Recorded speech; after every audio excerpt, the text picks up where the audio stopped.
Welcome back to another episode of Infidelity Tales Lab. We're thankful for your continued viewership. Before we begin, tell us, where in the world are you watching from? We love knowing our global reach. Now, let's dive into today's story.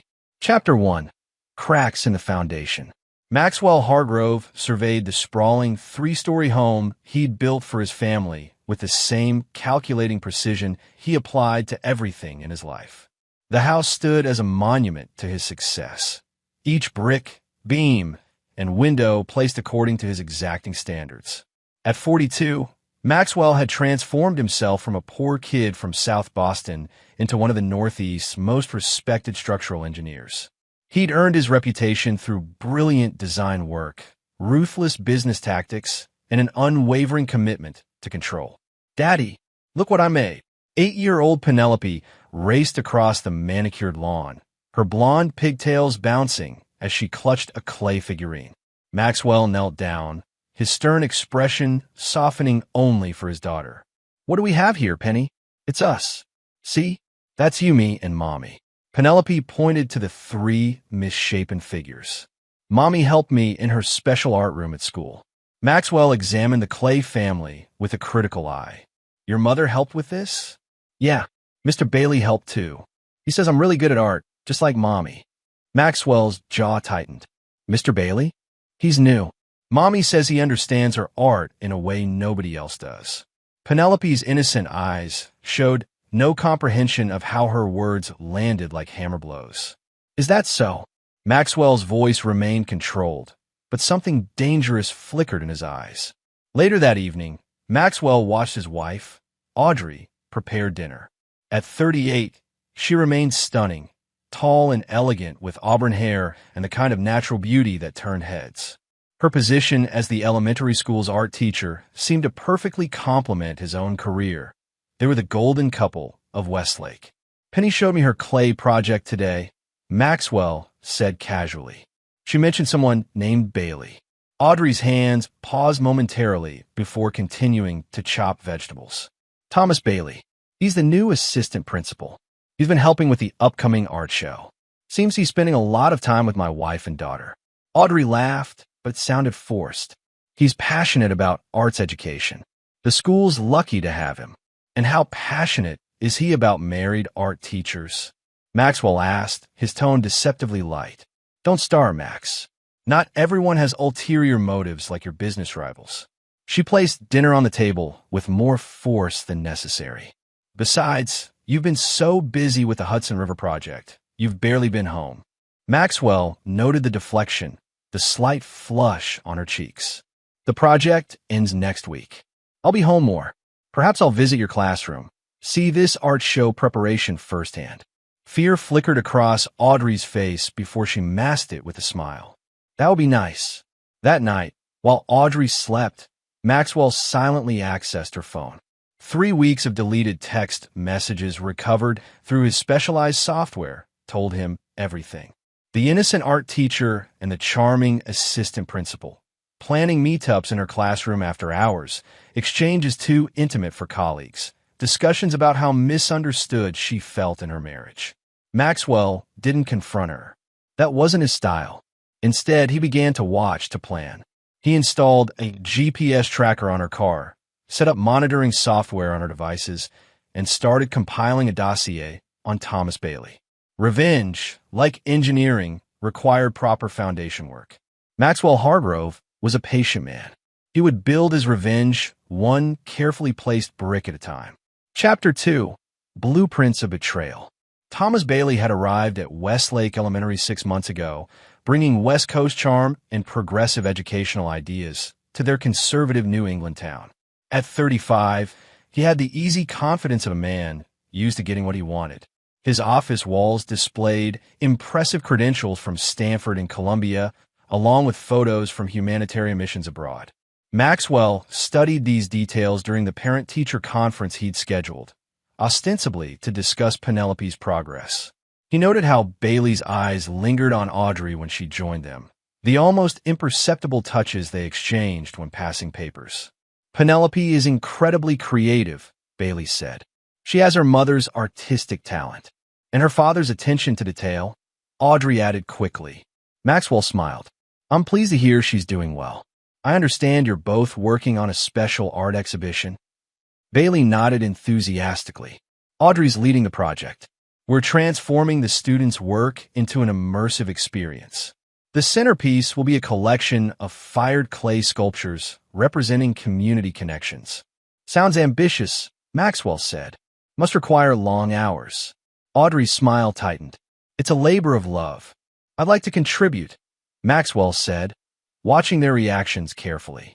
Perhaps I could volunteer some time? Help with construction of the displays. The flicker of panic that passed between Audrey and Bailey confirmed Maxwell's suspicions. That's generous, but unnecessary, Bailey recovered smoothly. We have everything under control. Nonsense. I insist. Maxwell's tone made it clear the discussion was over. My company is always looking for community projects. Consider it done. Over the next 2 weeks, Maxwell became a fixture at the school. He designed and built display pedestals, hung lighting systems, and volunteered in Audrey's classroom. He was polite, helpful, and observed everything while appearing to notice nothing. He saw how Audrey and Bailey communicated through glances when they thought no one was watching.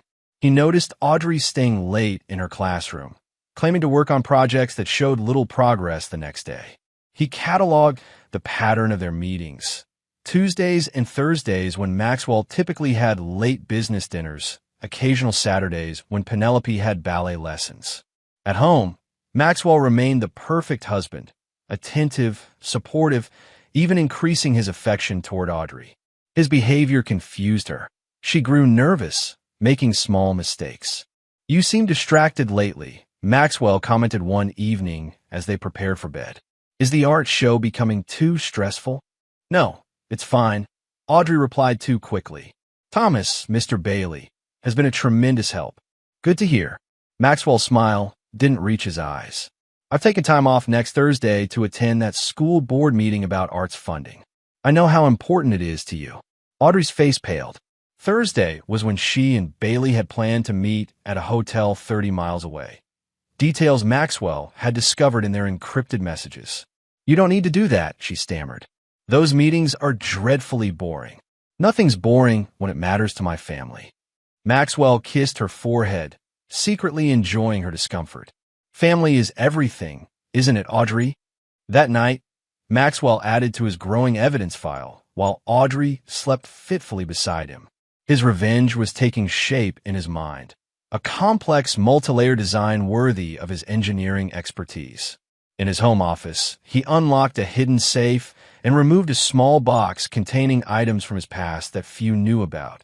Reminders of the hardened young man who'd fought his way out of poverty through sheer will and occasional necessary brutality. Maxwell had buried that version of himself beneath expensive suits and professional credentials, but he had never truly disappeared. He made a phone call to an old contact, someone who owed him a significant favor. By morning, he had access to Thomas Bailey's complete background, including details that hadn't appeared in the assistant principal's polished resume. The pieces were coming together. Maxwell closed the file and whispered to himself, begin where they feel safest. The art room. Chapter 3. Structural Weaknesses. The art room at Westlake Elementary became the center of Maxwell's surveillance. He volunteered to upgrade the outdated electrical system, installing new outlets and improved lighting, along with hidden cameras and microphones strategically placed throughout the room and in the adjoining storage closet. From his laptop, Maxwell watched as his wife and her lover met after school hours, their relationship evolving from professional to intimate among the children's artwork and supplies. He recorded their conversations, their plans, their declarations of love, and their complaints about their current lives, particularly Audrey's lamentations about being married to a controlling, emotionless machine. Max only cares about appearances and achievement, she told Bailey during one afternoon meeting. He sees Penny and me as possessions, not people. Bailey pulled her close. We'll figure this out, AD. You and Penny deserve better than living under his thumb. Maxwell noted how they had already included his daughter in their plans. Their intention to tear apart his family was now undeniable. Through his investigation, Maxwell discovered Thomas Bailey wasn't who he claimed to be. The assistant principal had changed his name from Timothy Blackwell after leaving Arizona under suspicious circumstances involving inappropriate relationships with parents at his previous school. Nothing had been proven, but Bailey had resigned rather than face an investigation. Maxwell also learned that Bailey had a pattern of targeting vulnerable women, particularly those in unhappy marriages. He had significant gambling debts and had recently made inquiries about teaching positions abroad, suggesting he might eventually abandon Audrey after destroying her marriage. Instead of confronting them, Maxwell began the first phase of his plan. He anonymously sent Bailey's gambling creditors his current address. He arranged for Audrey to overhear carefully orchestrated phone conversations suggesting financial problems with his company, making her believe they might lose everything. He began subtly undermining Bailey at school, questioning his decisions during committee meetings and suggesting his qualifications might be exaggerated. The pressure caused Bailey to make mistakes. He snapped at students, showed up late to meetings, and began pushing Audrey to accelerate their timeline. "We need to tell Maxwell soon," Bailey insisted during a meeting in the art room storage closet. "I'm tired of sneaking around. You promised you'd leave him by the end of the semester." "It's complicated, Tom," Audrey whispered. "There's Penny to consider, and now with his company possibly in trouble." "That's not your problem anymore." Bailey's voice hardened. "Unless you're having second thoughts?" Maxwell watched the doubt cross his wife's face. She was trapped between them, exactly as he intended. The art show became the perfect backdrop for Maxwell's plan. As the exhibition date approached, the massive kiln in Audrey's classroom worked overtime, firing dozens of student projects. The kiln, an industrial-sized chamber that reached temperatures of over 2,000 degrees, fascinated Maxwell. It could reduce clay to permanent, hardened forms or destroy objects completely, leaving only ash. During his volunteer hours, Maxwell studied its operation, timing cycles, and safety features. He discovered that Audrey sometimes left it running overnight, against school policy. He documented these violations without reporting them, storing them for future use.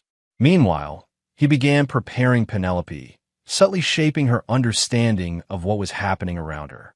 "Penny," he asked one evening while helping with homework, "do you like spending time in Mommy's art room after school?" Penelope shrugged. "Sometimes it's boring when she talks to Mr. Bailey for a long time. They make me wait in the reading corner and say grown-ups need private time." Maxwell kept his expression neutral. "Do they ever use the big kiln when you're there?" "Uh-huh. Mommy says I have to stay far away because it's super dangerous. It could burn me up until there's nothing left." Penelope's eyes widened.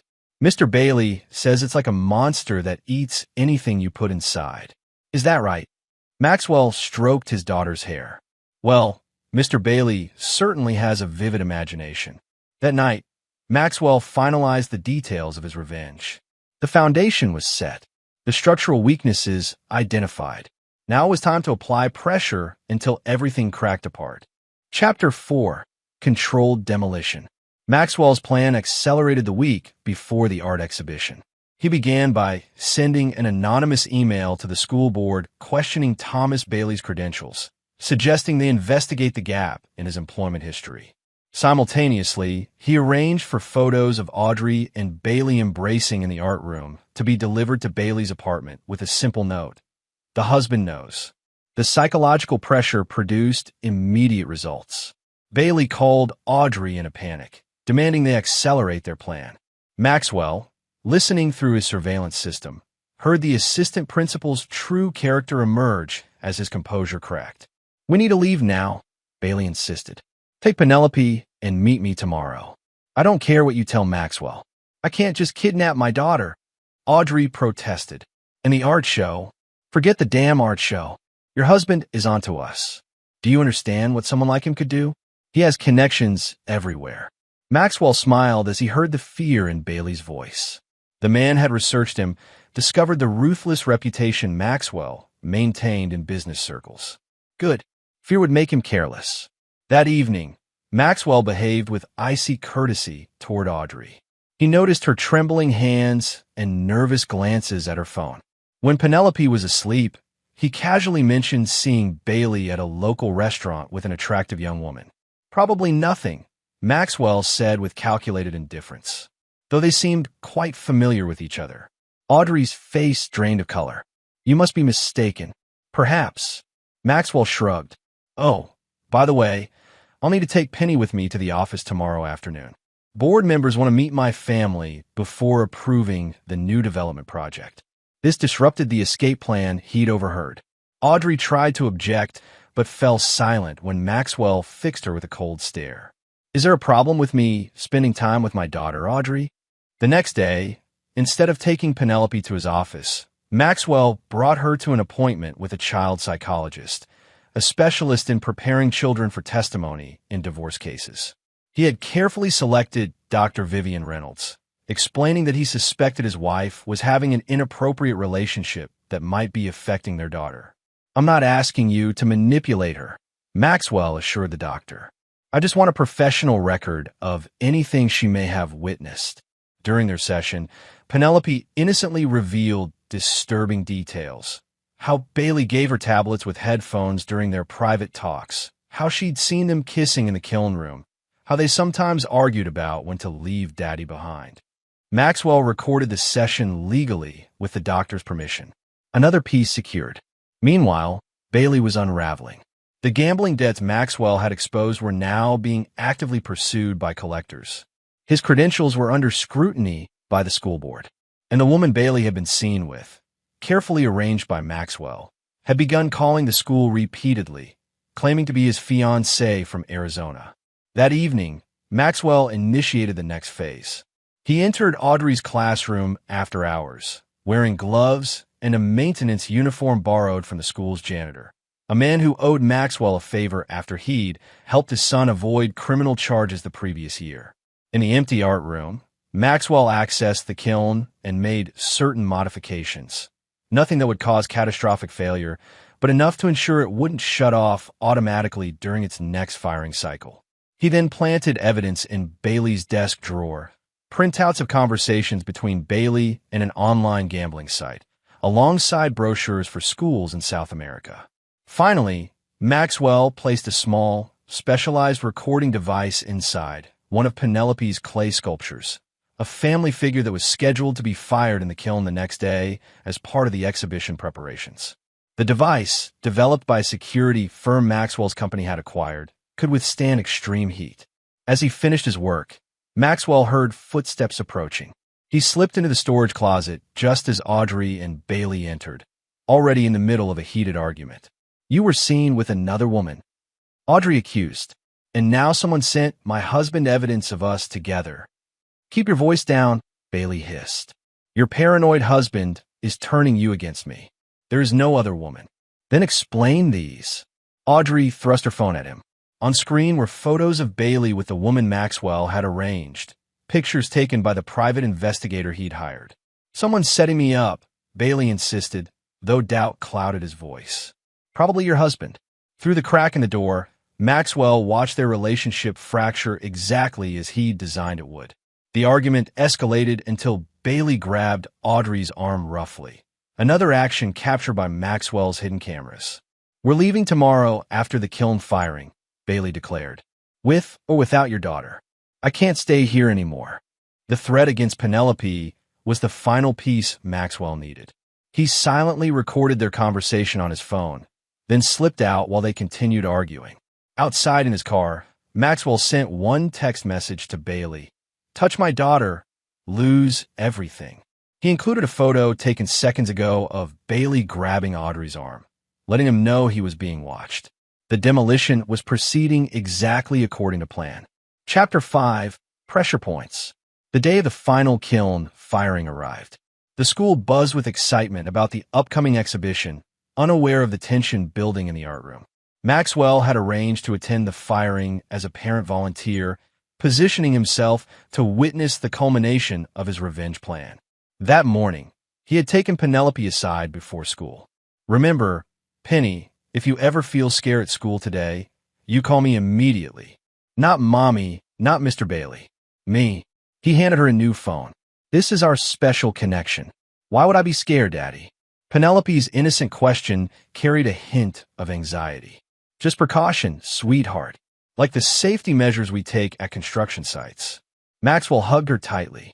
Sometimes adults make bad decisions. My job is protecting you from consequences. At the school, Maxwell maintained a cordial facade while observing Audrey's increasing distress. She'd received his anonymous package that morning. Divorce papers accompanied by evidence of her affair and a custody agreement granting him full rights to Penelope. No explanation, no demands, just the cold reality of what awaited her. Bailey arrived looking worse. The assistant principal's typically polished appearance had deteriorated. He was unshaven, his eyes bloodshot from lack of sleep. The school principal, Diana Russell, had called him in for questioning about his credentials that morning. Another thread pulled by Maxwell. The kiln loading proceeded under Audrey's nervous supervision. Students carefully placed their projects inside, including Penelope's family sculpture with its hidden recording device. Maxwell helped, offering encouraging words to the children while monitoring Bailey's increasingly erratic behavior. The temperature seems off, Maxwell casually mentioned to Audrey as she programmed the kiln. Are you sure it's calibrated correctly? His question, deliberately asked in front of others, made her second-guess herself. She rechecked the settings, unaware of the modifications he'd made. The small seeds of doubt would blossom into panic later. During lunch break, Maxwell ensured Penelope stayed with him rather than returning to the classroom as Audrey had requested. This disrupted the escape plan he knew they had formulated. They couldn't leave without his daughter. Your wife seems distracted today, Principal Russell commented when she joined Maxwell and Penelope in the cafeteria. Is everything all right? Audrey's been under considerable stress lately, Maxwell replied, his concern appearing genuine. I'm worried about her relationship with certain staff members becoming inappropriate. Russell's eyebrows raised. Are you suggesting? I'm not making accusations, Maxwell said carefully. But I've noticed some concerning interactions between my wife and Mr. Bailey. Penny has mentioned some troubling things as well. Daddy, you said that was our secret. Penelope interjected, confused. Maxwell gently touched his daughter's hand. Sometimes adults need to share secrets to keep everyone safe, sweetheart. The principal's expression hardened. Mr. Hargrove, if you have concerns about professional conduct, perhaps we should discuss this privately after the exhibition, Maxwell suggested. For now, I'm keeping a close eye on the situation. The seed was planted. Maxwell excused himself to take a call, stepping into the hallway to activate the next phase. He sent a text to Bailey from an untraceable phone. The authorities know about Arizona. Leave now or face arrest. Through his surveillance app, Maxwell watched Bailey receive the message in Audrey's classroom. The assistant principal's face contorted with panic. He immediately called Audrey, who was monitoring the kiln firing. Maxwell returned to the art room just as a heated argument erupted between Audrey and Bailey in the supply closet. Their voices carried, drawing attention from nearby teachers. Principal Russell, alerted by another staff member, headed toward the classroom with concern. What do you mean you can't get Penelope? Bailey was shouting. We had a plan. Her father has her, Audrey hissed. And what's this about Arizona? What haven't you told me? It's nothing, Lies. Your husband is manipulating everything. Maxwell stepped forward as Principal Russell entered the room. Is everything all right in here? The kiln seems to be smoking more than usual, Audrey. All eyes turned to the kiln, which was indeed emitting more smoke than normal, the result of Maxwell's tampering. Audrey rushed to check the controls, finding the temperature climbing well above the program setting. Something's wrong, she said, panic rising in her voice. It's not responding.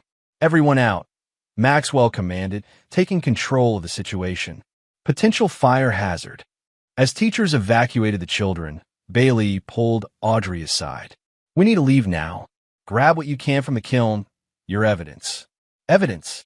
Maxwell asked innocently, positioning himself within earshot. What evidence would be in a children's art project? Bailey blanched, realizing his mistake.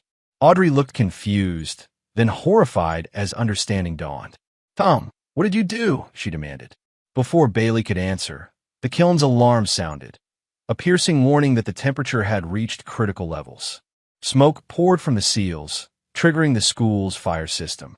Water sprinklers activated, soaking everyone as children screamed in the hallway. In the chaos, Maxwell pulled Principal Russell aside. My daughter mentioned Bailey storing something in the kiln, something he didn't want found. That's why they've been so protective of it. Russell's professional composure cracked. What are you implying? I'm not sure, Maxwell said gravely.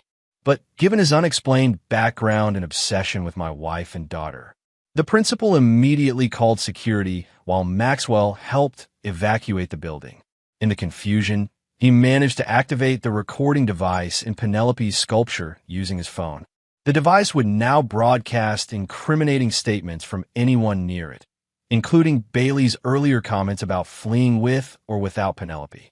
As the evacuation continued, Maxwell made sure to stay with his daughter, documenting everything on his phone, including Bailey's increasingly desperate attempts to return to the art room and Audrey's confused, panicked reactions. The pressure points had been activated. The structure was beginning to collapse. Chapter 6: Fault Lines.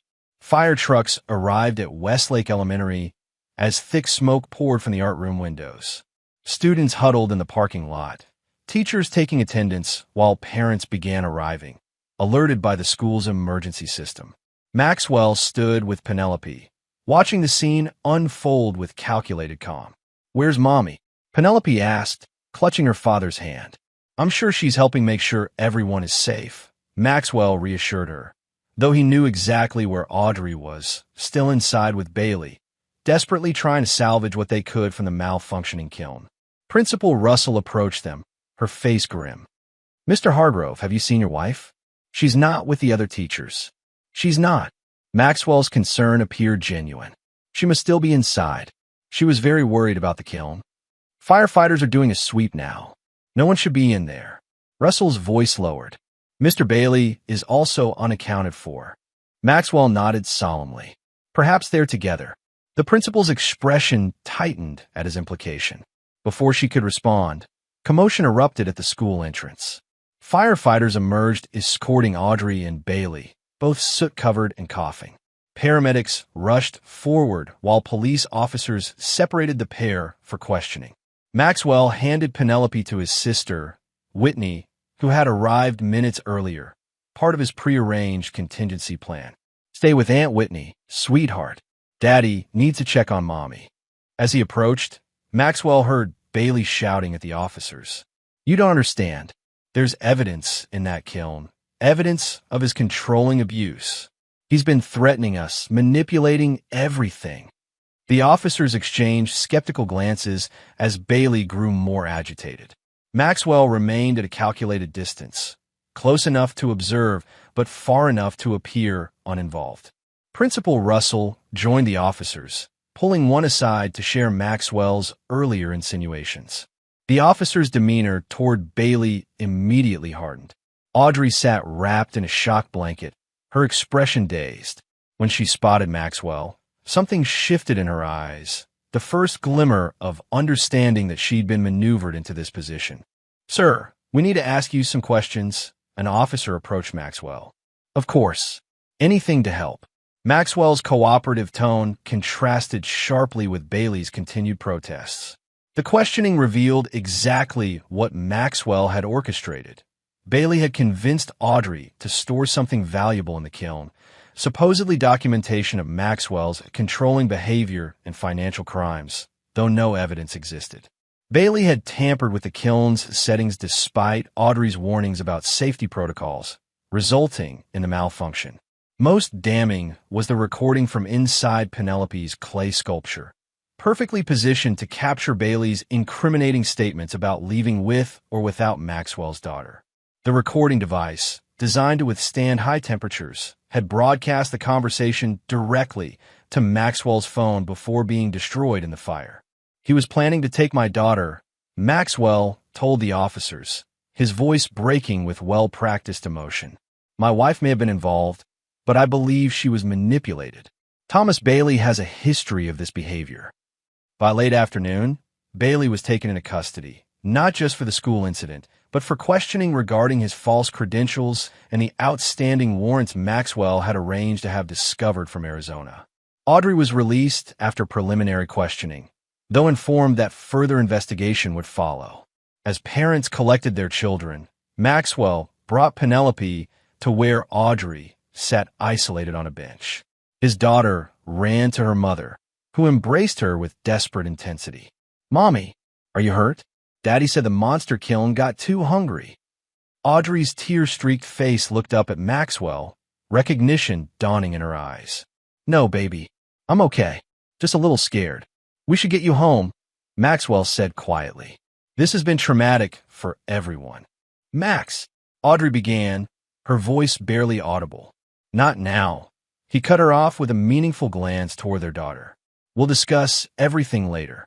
As they walked toward his car, Principal Russell intercepted them. "Mrs. Hargrove, given the circumstances, the board feels it's best you take administrative leave until this matter is resolved." Audrey nodded numbly, while Maxwell offered appropriately concerned responses. In the background, Bailey was being placed in a police car, his career and reputation systematically dismantled. That evening, after putting Penelope to bed, Maxwell finally confronted Audrey in their kitchen. He silently placed a folder on the counter between them, containing every piece of evidence he'd gathered about her affair, including intimate photos, text messages, and recorded conversations. "How long have you known?" Audrey whispered, her hands trembling as she looked through the file. "Long enough." Maxwell's voice carried no emotion. "The real question is, did you actually believe I wouldn't find out? That I wouldn't protect what's mine? Penelope was never in danger. I wouldn't. Stop lying." Maxwell's calm facade cracked slightly, revealing the cold fury beneath. "I heard everything. You were willing to destroy our family for a man who's been investigated for inappropriate relationships at 3 different schools, who has gambling debts he hoped you'd help pay, who is planning to use you and discard you." Audrey collapsed into a chair, the weight of reality crushing her. "What happens now?" Maxwell placed another document before her, divorce papers already prepared. "You signed these. You agree to full custody for me with limited supervised visitation for you. You leave this house tonight. You orchestrated all of this." Audrey realized, horror dawning on her face. "The kiln, the evidence, the fire. You destroyed everything." "I protected what's mine." Maxwell's voice was steel. "Bailey tried to take my daughter. You helped him. The consequences could have been much worse. You can't just erase me from Penelope's life. She needs her mother. She needs stability and protection from poor influences." Maxwell leaned forward. "Sign the papers, Audrey, or tomorrow I release everything, including evidence suggesting you knew about Bailey's past and endangered students. Your teaching career, your reputation, any possibility of seeing Penelope again, all gone." Tears streamed down Audrey's face as the full extent of Maxwell's revenge became clear. He hadn't just ended her affair. He'd systematically dismantled her entire life, leaving her with nothing but the choices he allowed her. "You won't get away with this," she whispered. Maxwell smiled coldly. "I already have." Chapter 7. Structural Remains. "My daughter's school principal called. Your wife? She was here. There was an altercation in the art room." 3 months after the kiln incident, Maxwell received this frantic call while in a business meeting. Despite the finalized divorce and restraining order preventing Audrey from contacting Penelope unsupervised, his ex-wife had appeared at the school, demanding to see their daughter. "I arrived to police tape. My wife was being questioned, my daughter crying in my sister's arms." Whitney had picked up Penelope according to the new custody arrangement, only to encounter a scene of chaos. Audrey, disheveled and emotional, had forced her way into the art room, now renovated after the fire damage, and barricaded herself inside, threatening to reveal the truth about Maxwell. Maxwell found the school surrounded by police cars, their lights flashing against the brick building. Whitney stood by her car, holding Penelope, who sobbed uncontrollably. "Mommy is dangerous, Daddy," Penelope cried as Maxwell approached. Her words cut through him, not with remorse, but with satisfaction that his careful conditioning had worked. For months, he had subtly reinforced the narrative that Mommy had been sick, making bad decisions that endangered others. He arranged for therapists who specialized in parental alienation. Only they were working for him, gradually separating Penelope emotionally from her mother through seemingly supportive therapy. Principal Russell met Maxwell at the police line. "Your ex-wife is making concerning statements, Mr. Hargrove. She's claiming you fabricated evidence, tampered with school equipment." "Diana, you've known me for years," Maxwell interrupted smoothly. "Audrey has been struggling since losing custody. Her relationship with Bailey ended when he accepted a plea deal implicating her. Now she's creating conspiracy theories to explain away her choices." Inside the school, negotiators were attempting to talk Audrey out of the art room. Maxwell could hear her voice, high and desperate, through the school's open doors. My wife yelled, "Don't let them show you the clay kiln. It's a nightmare." The new kiln, installed after the fire, had become the focus of Audrey's breakdown. She insisted evidence of Maxwell's manipulation was hidden inside it, that he had engineered the entire incident to frame her and Bailey. A police officer approached Maxwell. "Sir, your ex-wife is demanding to speak with you. She claims you'll confess if confronted directly." Maxwell adopted a concerned expression. "I'll speak with her if you think it will help. My priority is ending this safely for everyone, especially my daughter." Before entering, Maxwell spoke briefly with Whitney. "Take Penny home. She shouldn't see her mother like this." "Are you sure you should go in there?" Whitney asked. "What if she becomes violent?" Maxwell's smile didn't reach his eyes. "Audrey was never the violent one in our relationship." The officer escorted Maxwell to the art room door. Through the small window, he could see Audrey pacing inside. The room had been rebuilt, but the memories remained, just as he'd intended. Every time she thought of the art room, she would remember how thoroughly he had destroyed her. "Audrey," he called through the door. "It's Maxwell. Let's talk." Her face appeared in the window, eyes wild with a combination of fear and rage. "Tell them what you did, Max. Tell them how you set everything up." "I'm coming in," he said calmly. "Just me. No police." The officers objected, but Maxwell insisted. "She won't hurt me. This is between us." The door unlocked with a click. Maxwell entered, closing it behind him. Audrey stood in the center of the room, near the new kiln, larger and more modern than the one that had malfunctioned. "You destroyed everything," she whispered, tears streaming down her face. "My career, my reputation, my relationship with Penny. You did that yourself," Maxwell replied coldly. "When you decided our family wasn't enough. When you planned to take my daughter. That was Tom's idea, not mine. I would never." "But you didn't stop him." Maxwell cut her off. "You participated. That's all that matters." Audrey's shoulders slumped. "No one believes me. They think I'm crazy, obsessed with conspiracy theories." "Because that's exactly what I wanted them to think." Maxwell's admission was quiet, meant only for her ears. Every step planned, every reaction predicted. From the moment Penny mentioned Bailey, I knew how this would end. "I want to see my daughter," Audrey pleaded. "She's forgetting me, Max. The things she says when I call. She's afraid of me now." "Good." Maxwell's mask dropped completely, revealing the ruthless calculator beneath. "She should fear what happens when people betray those who love them." Audrey stared at him, finally understanding the full extent of his vengeance. "You never loved me. You just considered me your property. I gave you everything." Maxwell stepped closer. "A beautiful home, financial security, social status. Things you never would have achieved on your own. Then you threw it away for a man who saw you as disposable." "She'll figure it out eventually," Audrey said, a spark of defiance returning. "Penny will see what you really are." "Perhaps." Maxwell shrugged. "But by then, you'll be nothing but a distant, troubled memory. The mother who chose a predator over her own family." Audrey lunged toward the kiln. "I saved a piece. One piece of evidence from the original kiln that proves what you did." Maxwell watched calmly as she frantically pulled at the new kiln's door, finding nothing inside but empty ceramic shelves. Her evidence, likely imagined, was long gone, destroyed in the fire or during the renovation. I peeked inside and then my soul shattered. This is what Maxwell would later tell the police, that he had followed his distraught ex-wife to the kiln, concerned she had hidden something dangerous inside it, that he had watched her emotional collapse when she realized her evidence was gone, that he had tried to comfort her, only to have her attack him in desperation.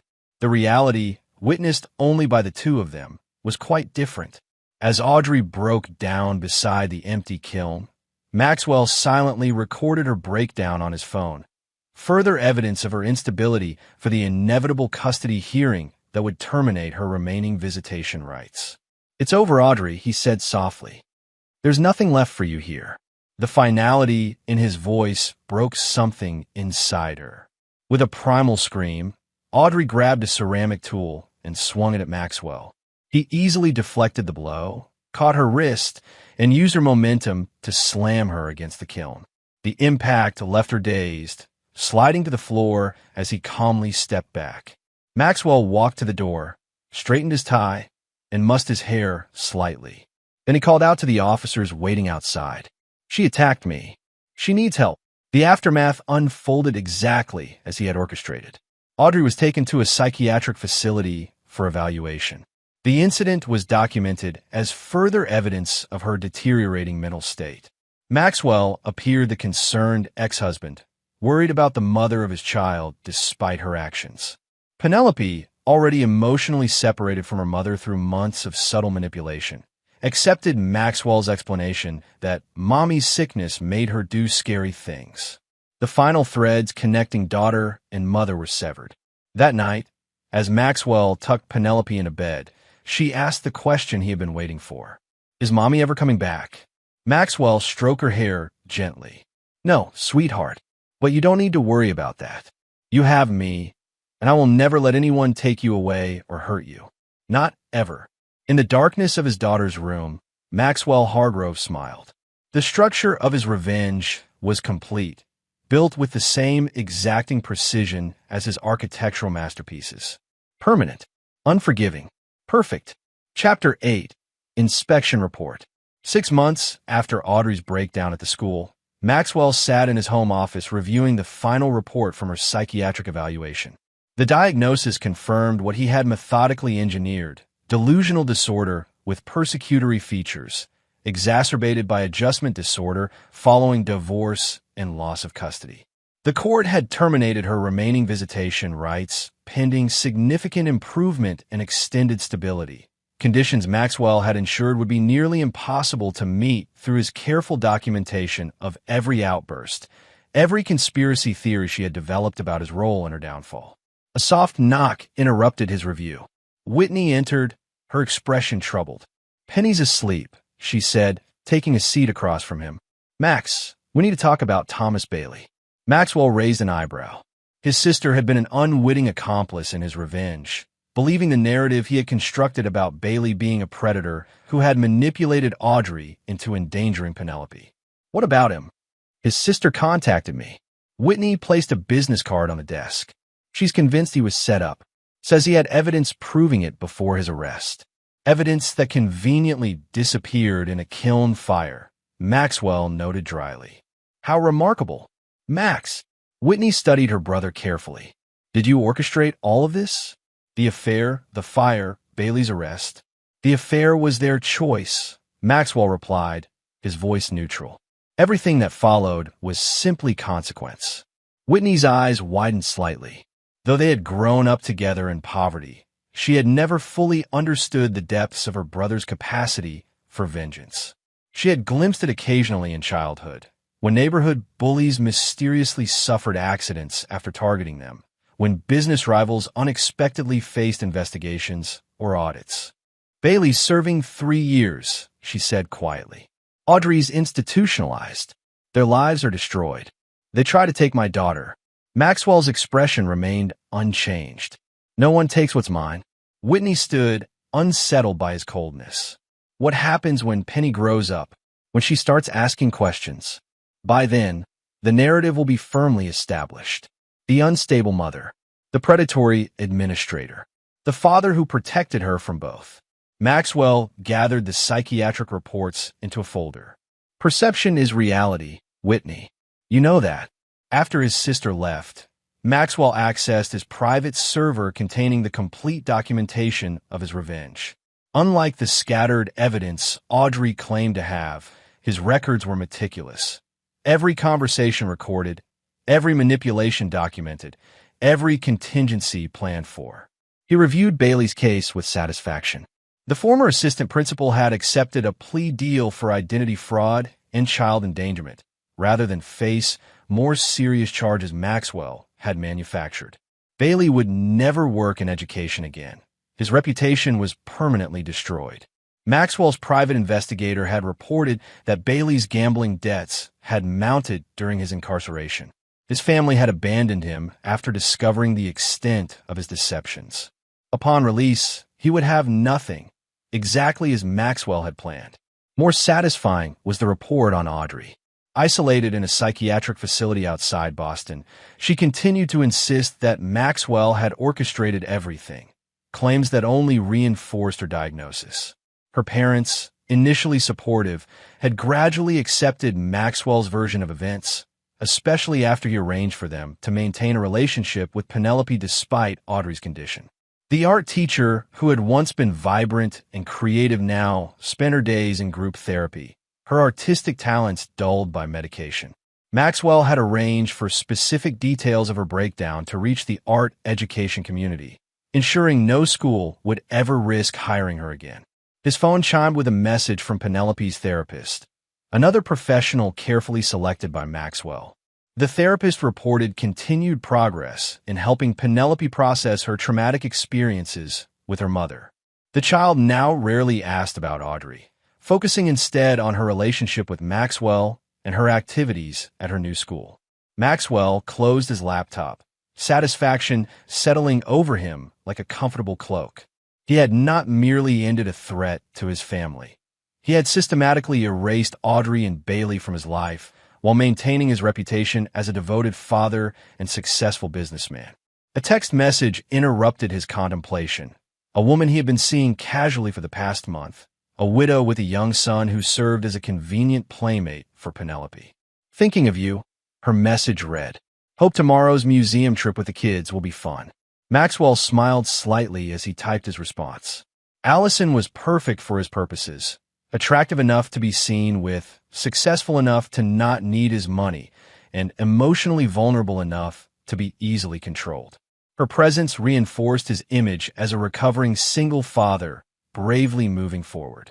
The next day, as they walked through the Science Museum with their children running ahead, Allison slipped her hand into his. "You're amazing with Penny," she said softly. "After everything she's been through with her mother, she's so well-adjusted. Children are resilient with proper guidance," Maxwell replied, watching his daughter explain an exhibit to Allison's son. "Penelope knows I'll always protect her, no matter what." "Her mother still hasn't tried to contact her?" Allison asked. Maxwell's expression darkened momentarily. Audrey made her choices. Now she lives with the consequences.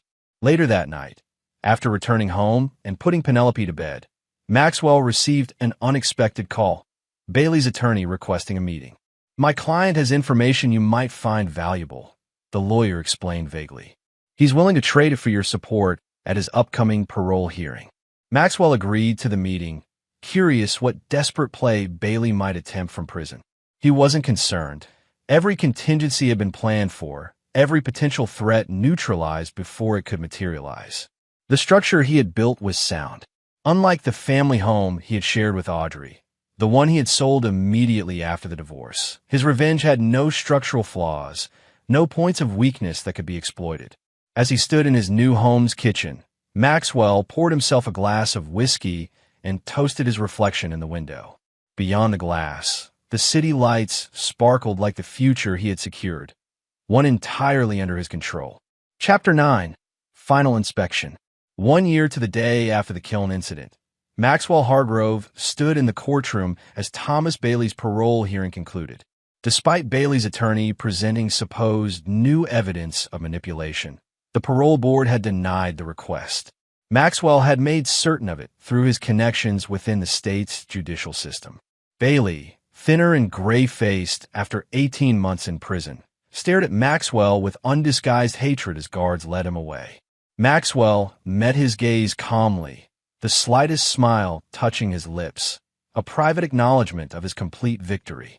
Outside the courthouse, reporters gathered around Maxwell, eager for comment from the successful businessman whose family had been torn apart by scandal. "Mr. Hargrove, do you feel justice has been served today?"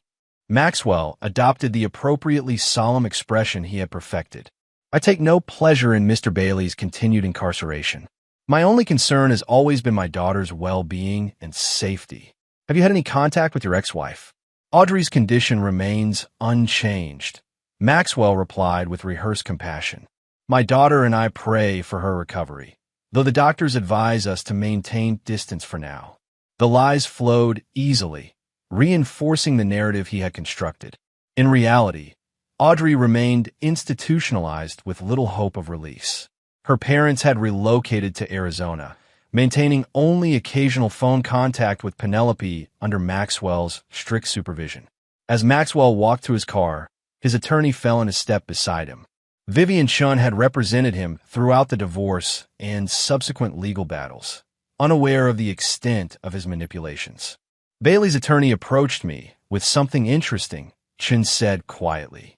"Apparently, there's a student who claimed to have seen you in the art room the day before the fire, tampering with the kiln." Maxwell showed no reaction. "And this student magically appears 18 months later? Convenient." The student's family moved abroad shortly after the incident.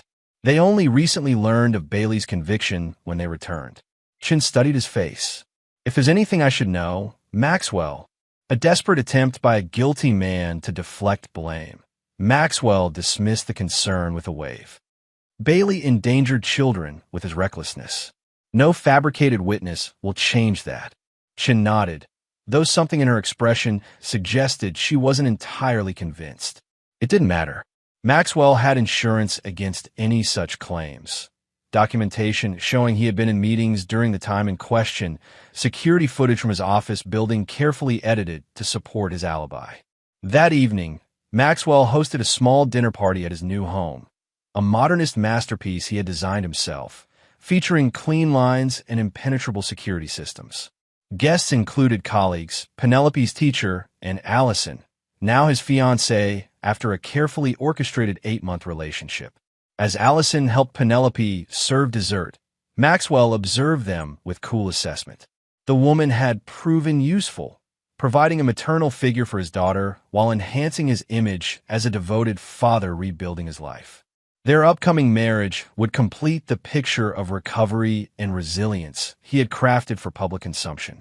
After the guests departed, Maxwell found Penelope in her bedroom, staring at an old photograph of Audrey. "I found this in one of the moving boxes," she explained, quickly setting it aside, as if afraid of his reaction. Maxwell sat beside her on the bed. "It's okay to remember your mother, Penny. Dr. Winters says it's normal to miss her sometimes," Penelope said cautiously, referencing her therapist. "Even though she did bad things. Dr. Winters is right." Maxwell chose his words carefully, maintaining the narrative. "Your mother loved you in her way. She just couldn't separate that love from her problems. Will I ever see her again?" Maxwell brushed Penelope's hair from her forehead. "Perhaps someday, when she's better. For now, we need to focus on our future. Are you excited about the wedding?" The child nodded, easily redirected. "Allison said I can help pick her dress." "That's wonderful." Maxwell kissed her forehead. "Sleep now. Tomorrow we have the final tasting for the wedding cake." After Penelope was asleep, Maxwell went to his study and unlocked a hidden safe concealed behind a bookshelf. Inside were the original files documenting his revenge, recordings, photographs, correspondence with the private investigators and specialists he had employed. He removed each item, feeding them into a high-security shredder. The digital copies had already been transferred to an encrypted drive, which he would store in a bank vault registered under a shell corporation. No evidence would remain in his home, nothing that could be discovered should anyone ever grow suspicious enough to investigate. As he finished destroying the physical evidence, Maxwell's phone chimed with a message from an anonymous number, a rarity given his extensive security protocols. The text contained only an image, the interior of the original art room kiln, taken the day before the fire. In the photo, a man's hand was visible adjusting the wiring. Though the face wasn't visible, the distinctive watch on the wrist was unmistakably Maxwell's. A second message followed. Bailey isn't the only one who preserved evidence. Meet tomorrow, 2 p.m., Harbor Point. Come alone or this goes to authorities. Maxwell stared at the messages, his expression unchanging despite the unexpected development. Someone had managed to document his tampering, the one moment he had believed himself unobserved. Instead of concern, he felt a familiar calm settle over him, the same detached calculation that had guided his revenge. This was merely a new problem requiring solution, another threat to eliminate. He opened his laptop and accessed a private server, typing a series of commands that would activate contacts he hadn't utilized since his youth in South Boston. Men who specialized in problems that couldn't be solved through legal channels. The next day, Maxwell arrived at Harbor Point precisely at 2 p.m. The meeting location was a public park overlooking the harbor, open enough to discourage violence, isolated enough for private conversation. He wore a casual suit that concealed the recording equipment documenting the encounter. A woman approached his bench, early 50s, professionally dressed, vaguely familiar. It took him a moment to place her. Eleanor Davis, a former art teacher who had worked with Audrey before retiring the year before the incident. Mr. Hargrove, she acknowledged, taking a seat beside him. You have something that belongs to me, Maxwell replied without preamble. Insurance, not blackmail, Eleanor clarified. I was retrieving supplies from the art room that day. Saw everything. Took the photo as protection when I realized what you were doing. What do you want? Audrey's release and rehabilitation. Full restoration of her visitation rights. A public acknowledgement that she was not responsible for the kiln malfunction. Maxwell smiled thinly. You're assuming your evidence would be sufficient. One photograph against my resources, my reputation, and a year of established narrative? The authorities would likely conclude the image was manipulated. Perhaps. Eleanor met his gaze without flinching. But the investigation alone would raise questions. Penny would hear rumors. Seeds of doubt would be planted. The mention of his daughter sharpened Maxwell's focus. You would put a child through that trauma? Force her to question everything she believes about her mother. You created that trauma, Eleanor countered. I'm offering you a controlled resolution. Audrey recovers mysteriously. You magnanimously support her rehabilitation. The narrative shifts to one of healing and forgiveness. Your daughter maintains stability while reconnecting with her mother.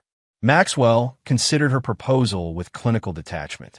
The woman had clearly planned this carefully, understanding that threatening him directly would be useless. By positioning her blackmail as concern for Penelope, she had found his only potential vulnerability.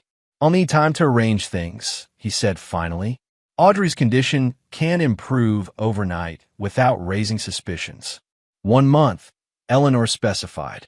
I prepared evidence packages that will be released automatically if anything happens to me or if you fail to begin the process.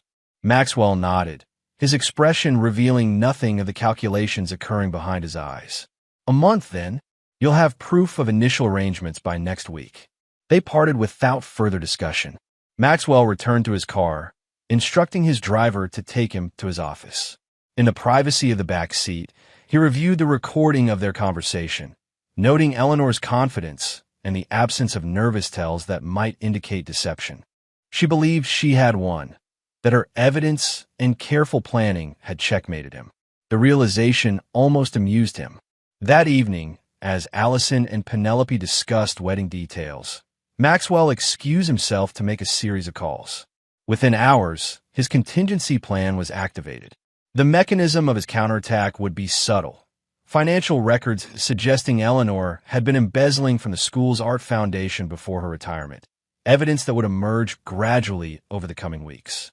Simultaneously, he began the process Eleanor had demanded, arranging for specialists to review Audrey's case, initiating the paperwork that would eventually allow supervised visitation. These actions would appear genuine to any observer, including Eleanor herself. By the time the fabricated evidence against her became public, discrediting her completely, the authorized evidence packages would be intercepted by Maxwell's operatives. Eleanor Davis would join the growing list of casualties in his methodical quest for absolute control. 3 weeks later, Maxwell stood in his new study, watching a news report on Eleanor Davis's arrest for financial fraud.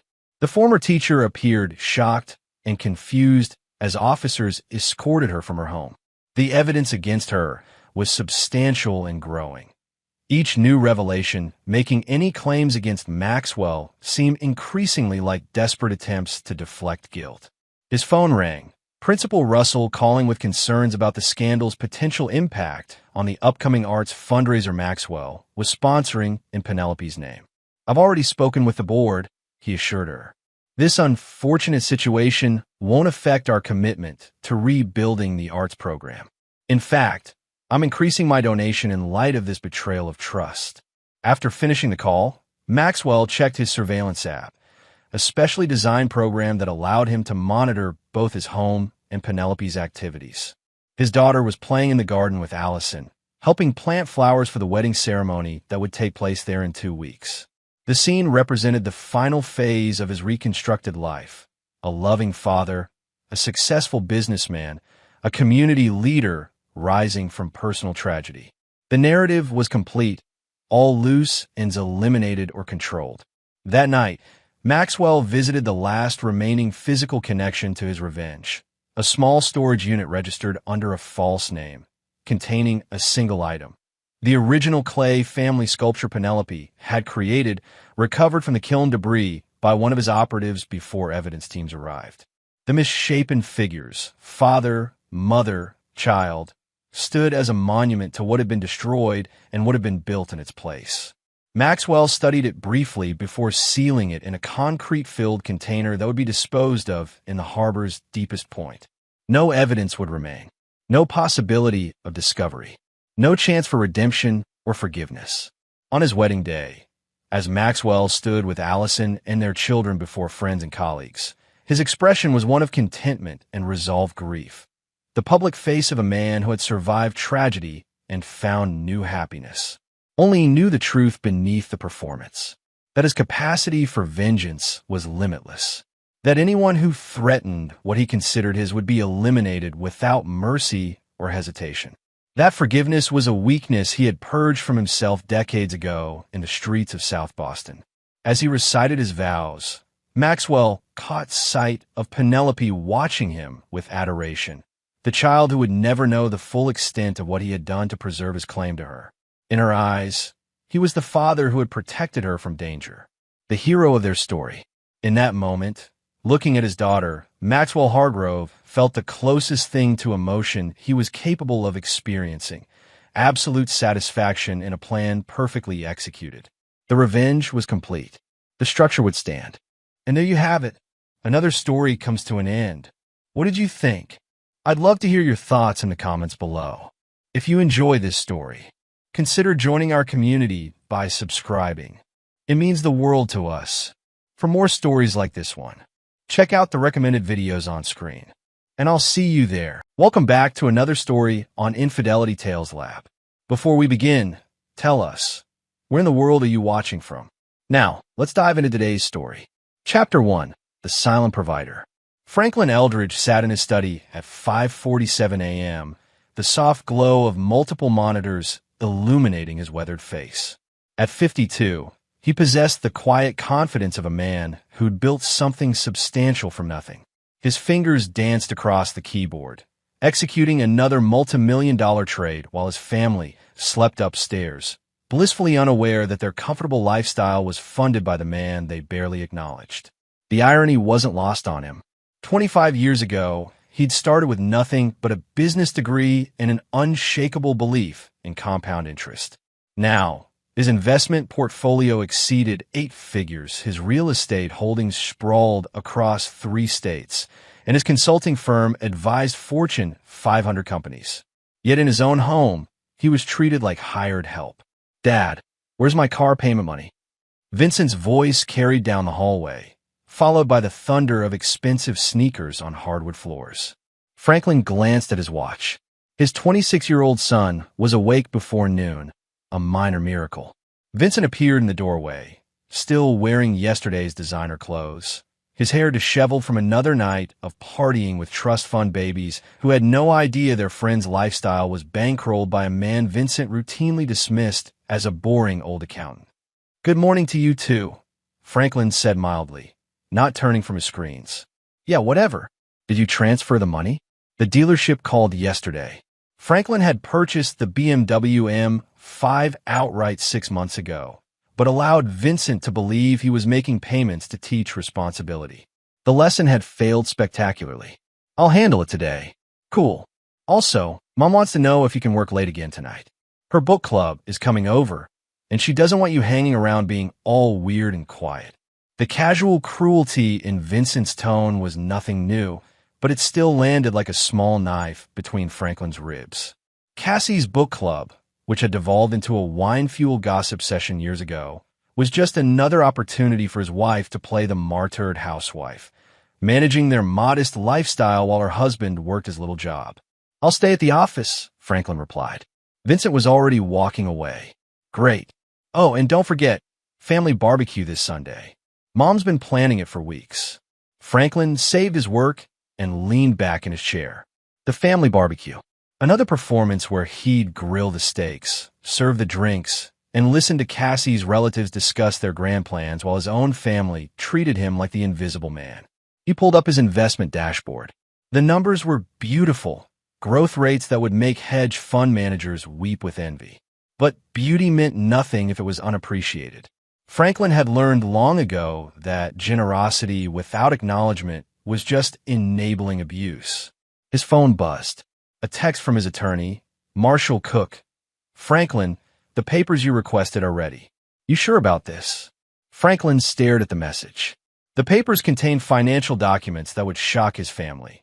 Proof that their lifestyle wasn't sustained by his modest accounting job, but by investment genius that put him in the same league as Warren Buffett. He'd never shown them, never boasted, never demanded recognition. He'd simply provided, quietly and consistently, for 28 years of marriage. "Not yet," he typed back. But soon. The morning sun crept through his office blinds as Franklin returned to his work. In the kitchen above, he could hear Cassie starting her daily routine. Expensive coffee from beans he imported monthly, fresh fruit from the organic grocery store he'd bought stock in years ago, designer yogurt from a company his investment had helped launch. She had no idea. None of them did. Franklin Eldridge was about to change that. Chapter 2. The Gathering Storm. Sunday morning brought the familiar chaos of party preparation. Franklin watched from his study as catering trucks arrived, trucks he was paying for, delivering food to impress people who barely tolerated his presence at his own gatherings. Franklin. Cassie's voice carried the particular edge it got when she was stressed about appearances. "Come help with this." He found her in the kitchen, directing traffic like a general commanding troops. Cassie had aged well. Her yoga classes and spa treatments saw to that, but her beauty had always been surface deep. At 47, she maintained the appearance of success while contributing nothing to its creation. "The caterers need to set up in the backyard," she said without looking at him, "and make sure they understand about the dietary restrictions. Rita Elliott is coming, and you know how she is about gluten." Rita Elliott. Franklin remembered her from Vincent's high school graduation party, where she'd spent 20 minutes explaining why Franklin's business suit looked very practical while praising every other man's fashion choices. "I'll handle it," Franklin said. "And wear something nice today. Not that old polo shirt. Vincent's bringing Jessica Montgomery, and I want to make a good impression." Jessica Montgomery. Vincent had been dating the pharmaceutical heiress for 3 months, apparently hoping her family connections would launch his non-existent career. Franklin had run a background check, old habits from his Wall Street consulting days, and discovered Jessica was actually quite intelligent, with an MBA from Wharton and genuine business acumen. She was wasted on Vincent. By noon, the backyard had transformed into an elegant gathering space. Franklin had spared no expense, though his family assumed the beautiful decorations and premium catering were somehow budget-friendly. He positioned himself at the grill, as always, where he could observe while remaining functionally invisible. The guests arrived in waves. Cassie's sister, Luz Hartman, swept in with her husband Gary Muller and their twin college-age daughters. Luz had inherited a small trust fund and never let anyone forget it, though Franklin's quarterly earnings dwarfed her annual income. Gary was a decent man, trapped in a family of social climbers. Vincent appeared with Jessica, who surprised Franklin by approaching the grill with genuine interest. "Mr. Eldridge, right? I'm Jessica. Vincent's told me so much about you." Franklin doubted that, but appreciated the courtesy. "Please, call me Franklin. How do you like your burger?" "Medium rare, if you don't mind. I have to say, this is a beautiful setup. The catering alone must have cost." She paused, perhaps realizing the potential awkwardness of discussing money. "It's a special occasion," Franklin said simply. Jessica studied him with intelligent eyes. "Vincent mentioned you work in accounting." Before Franklin could respond, Vincent appeared with 2 beers. "Yeah, Dad's got his little bookkeeping business. Nothing too exciting, but pays the bills, right, Dad?" The dismissal stung, particularly in front of someone whose respect Franklin might have valued. Jessica's expression shifted slightly, not judgment, but curiosity, as if Vincent's explanation didn't quite match the evidence of the elaborate party surrounding them. "Actually," Franklin began, but Cassie's voice cut through the conversation. "Franklin, we need more ice." And just like that, he was dismissed again, relegated to the role of servant at his own gathering. As the afternoon progressed, Franklin found himself cataloging every slight, every casual dismissal, every moment where his contributions were taken for granted. The financial cost of the party, easily $15,000, meant nothing to his family. They saw abundance and assumed it appeared magically, like manna from heaven. The breaking point came during dessert. Franklin was cleaning the grill when he overheard a conversation between Cassie and her friends. "It must be difficult," Luz was saying, "maintaining all this on an accountant's salary." Cassie laughed, the sound brittle and dismissive. "Oh, Franklin's good with money. He stretches every dollar. We live quite comfortably for people of our means." The implication was clear. They were living beyond their station, and Cassie was the financial genius making it work. Franklin's hands stilled on the grill grates. 28 years of marriage, and his wife was taking credit for his financial success while simultaneously diminishing it. "Still," Rita Elliott chimed in, "it's admirable how some men can make a modest income work. Very practical." There was that word again. Practical. As if Franklin's ability to provide wasn't excellence, but mere adequacy stretched thin. Franklin set down his cleaning brush and walked toward the group. It was time for some transparency. But before he could speak, Vincent's voice boomed across the patio. "Well, at least Dad's useful for something. He makes a mean burger." Laughter rippled through the group. Not malicious exactly, but thoughtless. Franklin stood there, surrounded by people enjoying his hospitality, eating food he'd purchased, drinking wine from his cellar, sitting on furniture he'd selected and paid for, and they saw him as useful for something. Franklin smiled and nodded, accepting the backhanded compliment as he always did. But inside, something crystallized, something cold and final and absolutely irreversible. The time for quiet provision was ending. Chapter 3. The Breaking Point. The sun was setting over the Eldridge backyard, casting long shadows across the debris of what Franklin now recognized as his last performance as the family's unacknowledged benefactor. Most guests had moved inside, drawn by Cassie's expensive wine collection and the promise of air conditioning. Franklin remained outside, mechanically cleaning up, when Vincent approached with Jessica and several of his friends. The group was clearly several drinks in, their conversation loose and loud. "Dad, we're running low on the good stuff," Vincent said, holding up an empty bottle of Dom Perignon that had cost Franklin $400. "Can you grab some more from your stash?" Franklin paused in his work. His stash, a temperature-controlled wine cellar he'd spent 3 years curating, was Vincent's casual term for thousands of dollars worth of carefully selected vintages. I think we've had enough for tonight, Franklin said evenly. Vincent's friend, Kyle Scott, laughed. Come on, Mr. E, don't be stingy. This is good stuff. Yeah, another friend chimed in. Vincent says you've got cases of this downstairs. Jessica looked uncomfortable, clearly sensing undercurrents she didn't understand. Franklin appreciated her discomfort. It suggested emotional intelligence her boyfriend lacked. It's not about being stingy, Franklin said. It's about knowing when enough is enough. Vincent's expression shifted, the easy charm replaced by something uglier. Seriously? You're going to embarrass me in front of my friends over some wine? I'm not embarrassing you, Vincent. You're doing that yourself. The words hung in the air like a challenge. Vincent's friends exchanged glances, sensing drama. Franklin felt the familiar weight of choosing between peace and principle, a choice he'd made thousands of times in favor of peace. Not tonight. What's that supposed to mean? Vincent demanded. Franklin set down his cleaning supplies and faced his son directly.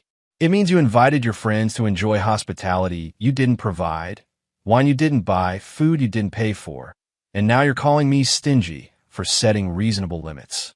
Vincent's face flushed red. Are you kidding me right now? You're seriously going to lecture me about money? What's next, Dad?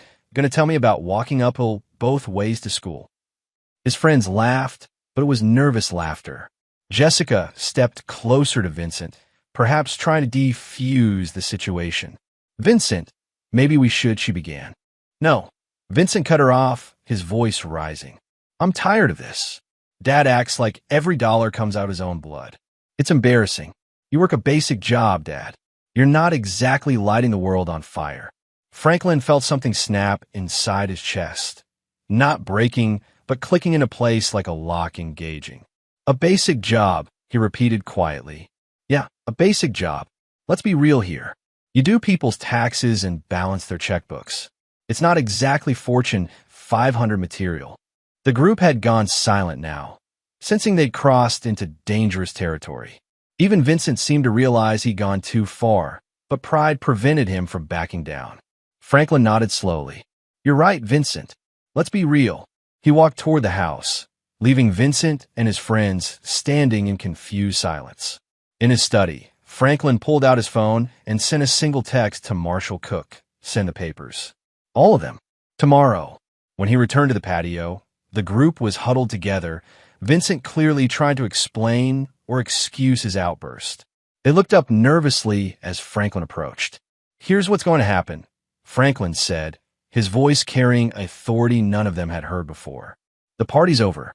Vincent, your friends can call for rides or walk home. I don't particularly care which. Dad, come on, Vincent started. And starting tomorrow, Franklin continued, you're going to learn exactly how basic my job really is. Vincent's bravado returned, perhaps emboldened by his audience. What's that supposed to mean? Franklin smiled, not the tired, accommodating smile his family was used to, but something sharp and predatory.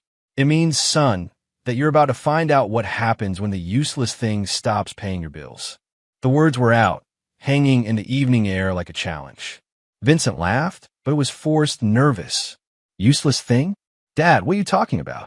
But Franklin was already walking away, leaving Vincent and his friends to contemplate their first real glimpse of the man behind the quiet facade. Inside, he found Cassie holding court in the living room, regaling her book club with stories of her latest shopping expedition. She looked up as he entered, her expression shifting to annoyance.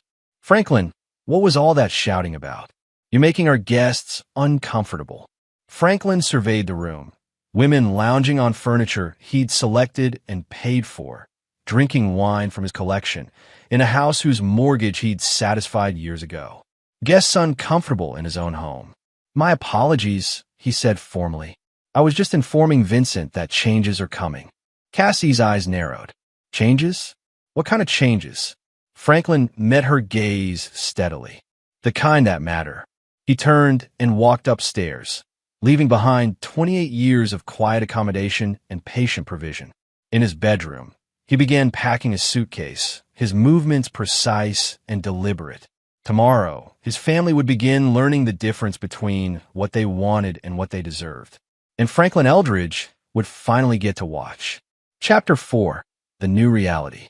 Franklin woke at 5 a.m. in his downtown penthouse, purchased 3 years ago as an investment property and kept secret from his family. The space was minimalist, functional, and completely his, a stark contrast to the cluttered family home where every surface held evidence of his unacknowledged generosity. His phone showed 17 missed calls from Cassie and 11 from Vincent. He deleted them without listening and turned his attention to more pressing matters. Marshall Cook arrived at 7 a.m. sharp, briefcase in hand, an expression professionally neutral. Franklin's longtime attorney had handled the initial setup of his complex financial structures years ago, but had never been asked to weaponize them before. "You're certain about this course of action?" Marshall asked, settling into the leather chair across from Franklin's breakfast table. 28 years certain, Franklin replied, signing the first document. "What's our timeline?" "The financial transfers can begin immediately. The real estate complications will take longer. I'd estimate 2 weeks for everything to process through the proper channels." Franklin nodded, continuing to sign papers with methodical precision.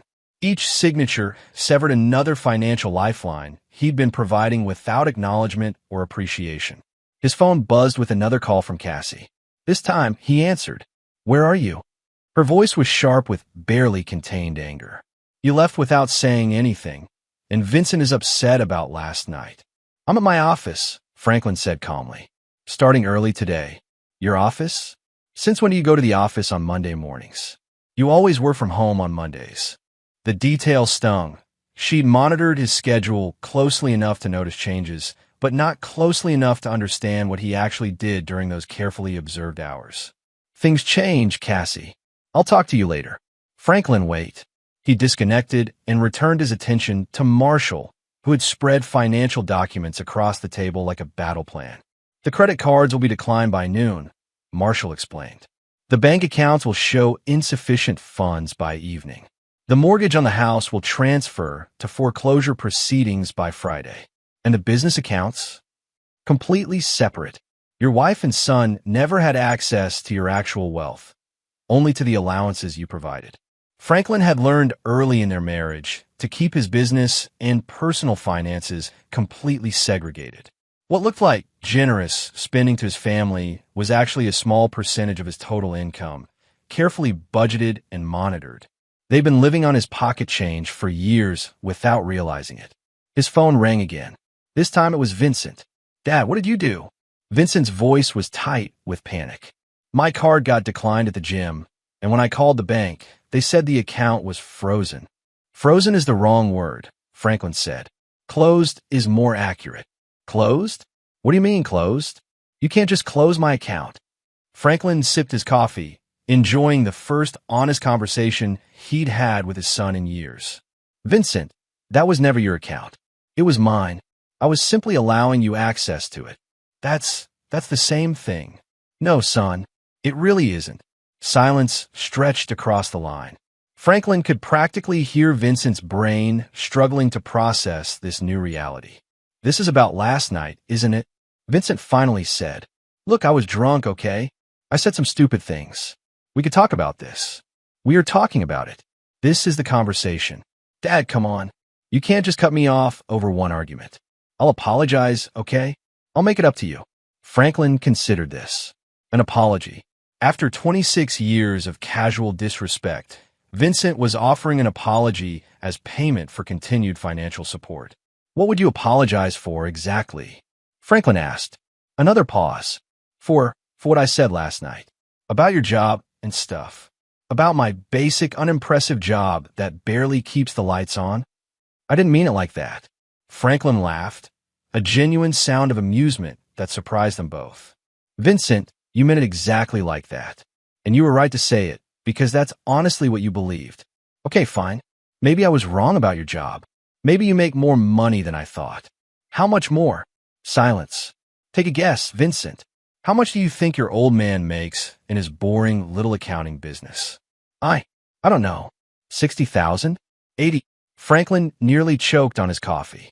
After living in a house worth $1.2 million, driving cars worth more than most people's annual salaries, and spending money like trust fund babies, Vincent estimated his father's income at $60,000. You really don't know, Franklin said, wonder creeping into his voice. You've never once wondered how we afford the life you live. I figured you were good at budgeting or something. Mom always said you were good with money. Good with money. Like a careful housewife clipping coupons. Not a man who'd build a financial empire through intelligence and hard work. Well, Vincent, you're about to get a comprehensive education in exactly how good with money I really am. What does that mean? Franklin smiled, though his son couldn't see it. It means you should probably start looking for a job. A job? Dad, I'm not qualified for anything. I'm majored in communications. Then you'd better learn to communicate your way into employment. Franklin hung up and turned back to Marshall, who had been quietly organizing documents throughout the conversation. The house, Franklin asked, will be in foreclosure by Friday. I've already identified a cash buyer who can close immediately afterward. Franklin nodded. He'd purchased the family home years ago, but the mortgage payments had come from an account Cassie had access to. When those accounts closed, the foreclosure process would begin automatically. And the new property, Marshall slid a deed across the table. 3 bedrooms, 2 baths, 1,500 square feet. Perfect for a couple downsizing their lifestyle. Franklin examined the address. The house was in a decent neighborhood, but dramatically smaller than their current home. Most importantly, it was the type of house an accountant making $60,000 might reasonably afford. His phone rang again. Cassie, sounding frantic. Franklin, something's wrong with our credit cards. I tried to buy groceries, and the card was declined. Then I tried the backup card, and it was declined too. The bank says the accounts are closed, but that can't be right. It's right, Cassie. What do you mean it's right? You can't just close our accounts without telling me. Franklin felt a familiar surge of irritation at the possessive pronoun. Our accounts. She'd never contributed $1 to those accounts. Never even asked where the money came from. They were never our accounts, Cassie. They were my accounts. That's ridiculous. We're married. Everything is ours. Community property laws don't apply to business assets, Cassie. My attorney can explain the details if you're interested. A long pause. Your attorney? Franklin, what is happening? Franklin looked out his penthouse window at the city below, a city where he was respected, successful, and valued for his contributions. What's happening, Cassie, is that you're all about to find out what life looks like without the useless thing subsidizing it. Chapter 5. The education begins. By Wednesday, the Eldridge family was in full crisis mode. Franklin knew this because his new security system, installed in his penthouse after years of dealing with his family's casual boundary violations, had logged 47 attempts to reach him by phone, 17 emails ranging from pleading to threatening, and 3 visits to his downtown office building, where his assistant had clear instructions to deny all access. He was reviewing quarterly reports when Marshall arrived with updates. The house situation is accelerating, Marshall reported, settling into his usual chair. Cassie hired an attorney, some small-time divorce specialist who specializes in protecting wives from financial abuse. Franklin looked up with interest. Financial abuse? Apparently, closing accounts that were funding her lifestyle constitutes economic coercion. Marshall's expression was carefully neutral. Her attorney is demanding emergency spousal support and seeking to freeze your assets pending a full financial disclosure. Franklin leaned back in his chair. And what did you tell them? That they're welcome to file whatever motions they'd like, but they'll need to prove economic dependency first, which requires demonstrating that she was entitled to the money in the first place. And Marshall smiled, a rare display of emotion from the normally stoic attorney. Turns out it's difficult to claim spousal support from assets your spouse legally separated from community property years before you knew they existed. Franklin had learned early in his marriage to protect his wealth through legal structures that kept his business success completely separate from his personal life. Cassie had never been a signatory on his investment accounts, never had access to his real business finances, and had never contributed to the acquisition of assets she now claimed to own. The irony, Marshall continued, is that she's actually entitled to half of what she knew about. The problem is that what she knew about represents less than 3% of your actual net worth. Franklin's phone buzzed with another call from Vincent. This time, he answered on speaker. Dad, please, can we just talk about this? Vincent's voice had lost its casual arrogance, replaced by genuine desperation. I've been applying for jobs, but nobody's calling back. I need references, and I don't have any because I've never worked anywhere. That's a problem, Franklin agreed. Jessica broke up with me yesterday. She said I wasn't who she thought I was. Franklin felt a twinge of sympathy. Jessica had seemed genuinely decent, and losing her was probably the first real consequence Vincent had faced for his behavior. What did she say exactly? That she was impressed by the lifestyle and thought it meant I had ambition or something. When she found out it was all you, and that I'd been disrespectful, Vincent's voice cracked slightly. She said she couldn't date someone who treated their parents like servants. Franklin exchanged glances with Marshall. Jessica Montgomery was clearly more perceptive than any of them had given her credit for. So what do you want from me, Vincent? I want to fix this. I want to understand what I did wrong and make it right. Franklin considered this. It was the first time Vincent had asked for understanding rather than demanding money. Do you know what I do for a living, Vincent?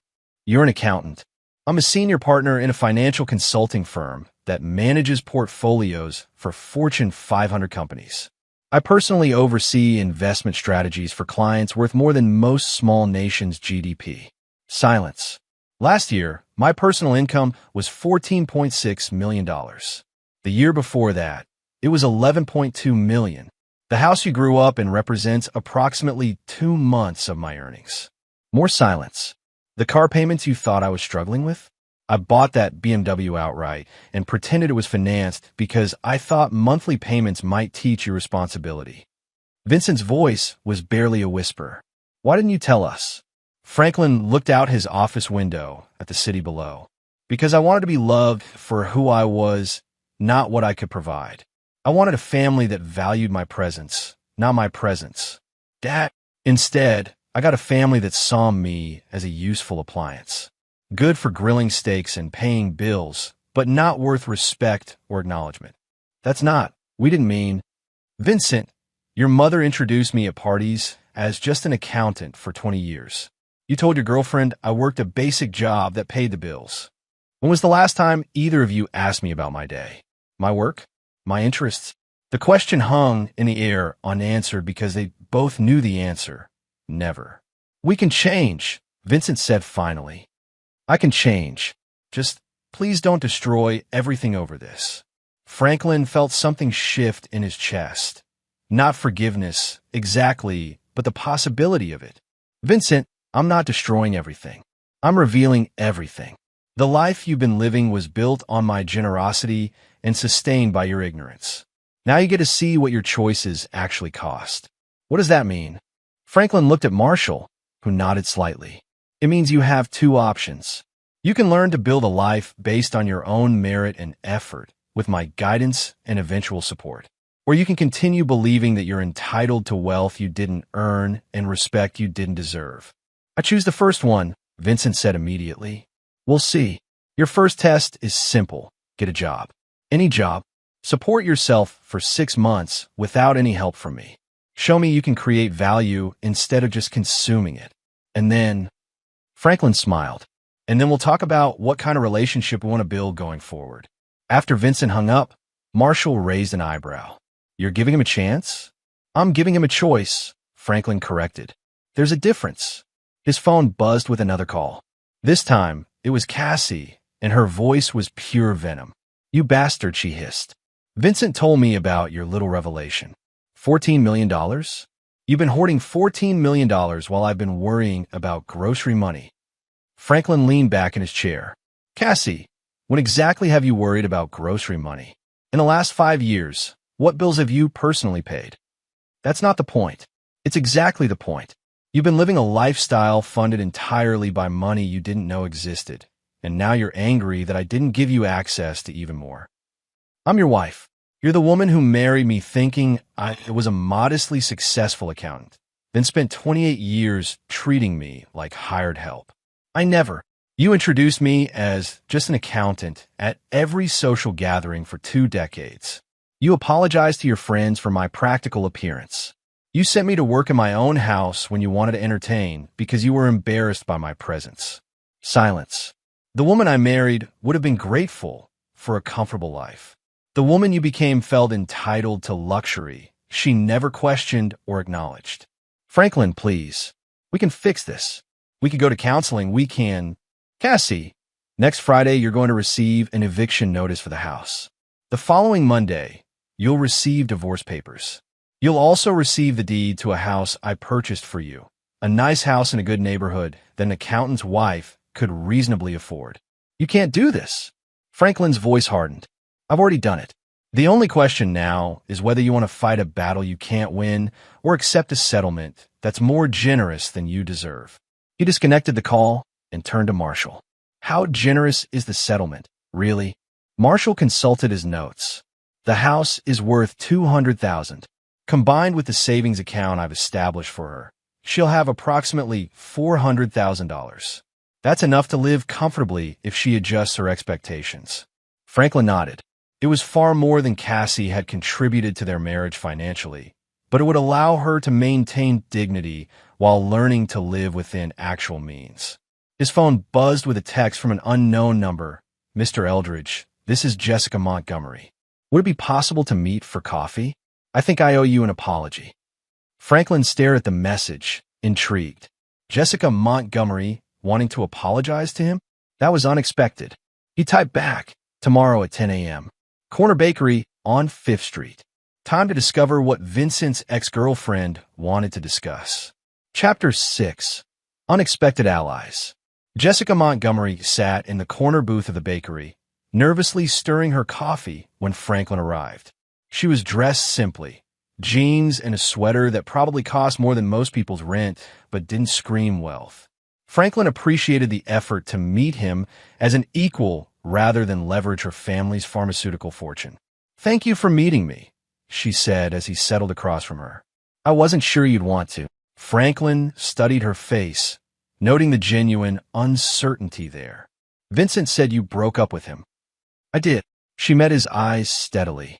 And I owe you an explanation because I think I contributed to some of the misunderstandings in your family.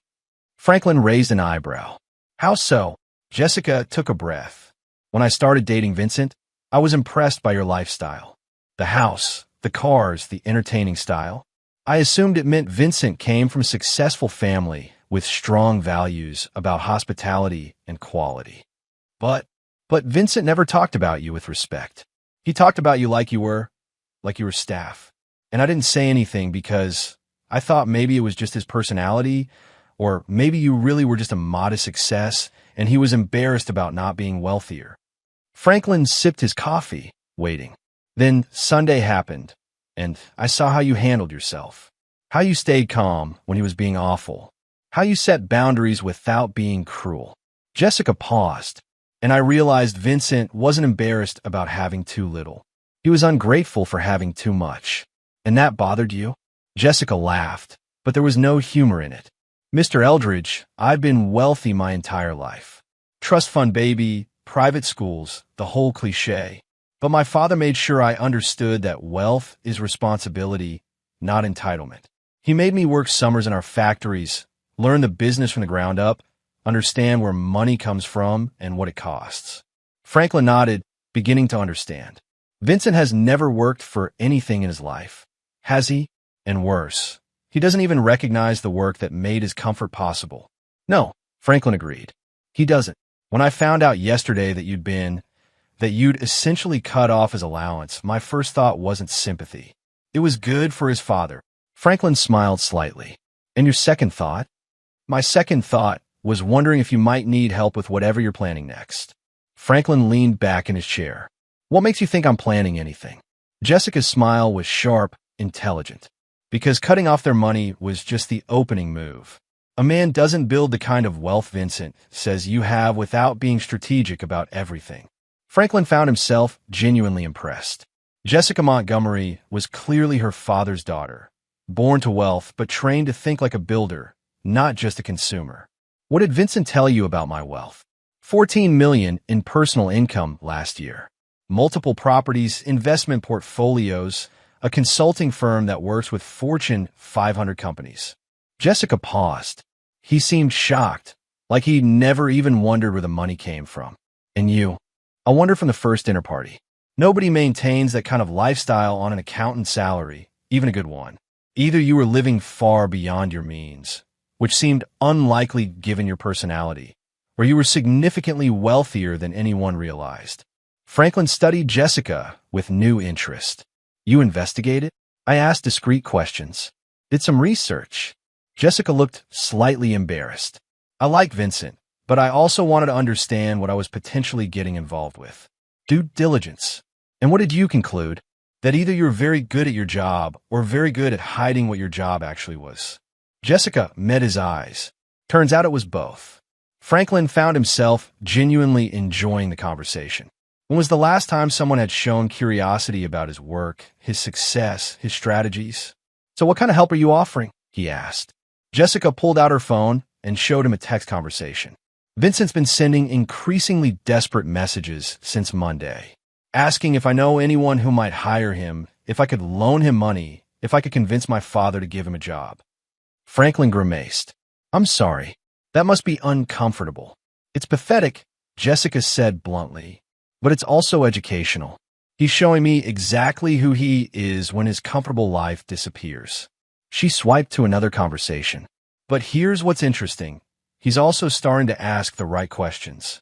About you, about your business, about how he could learn to be valuable instead of just expensive. Franklin felt that familiar flicker of hope. You think he might actually change? I think he might not have a choice. And I think having someone his own age witness his transformation might be motivating. Franklin considered this.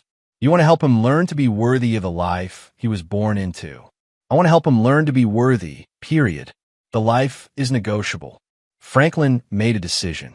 Can you keep a secret, Jessica? Yes. The house they're about to lose? I'm the cash buyer who's purchasing it out of foreclosure. Jessica's eyes widened. You're buying your own house back? I'm buying it at market rate through a shell company, then deciding what to do with it based on what my family does next. Jessica paused, clearly working through the implications. That's brilliant.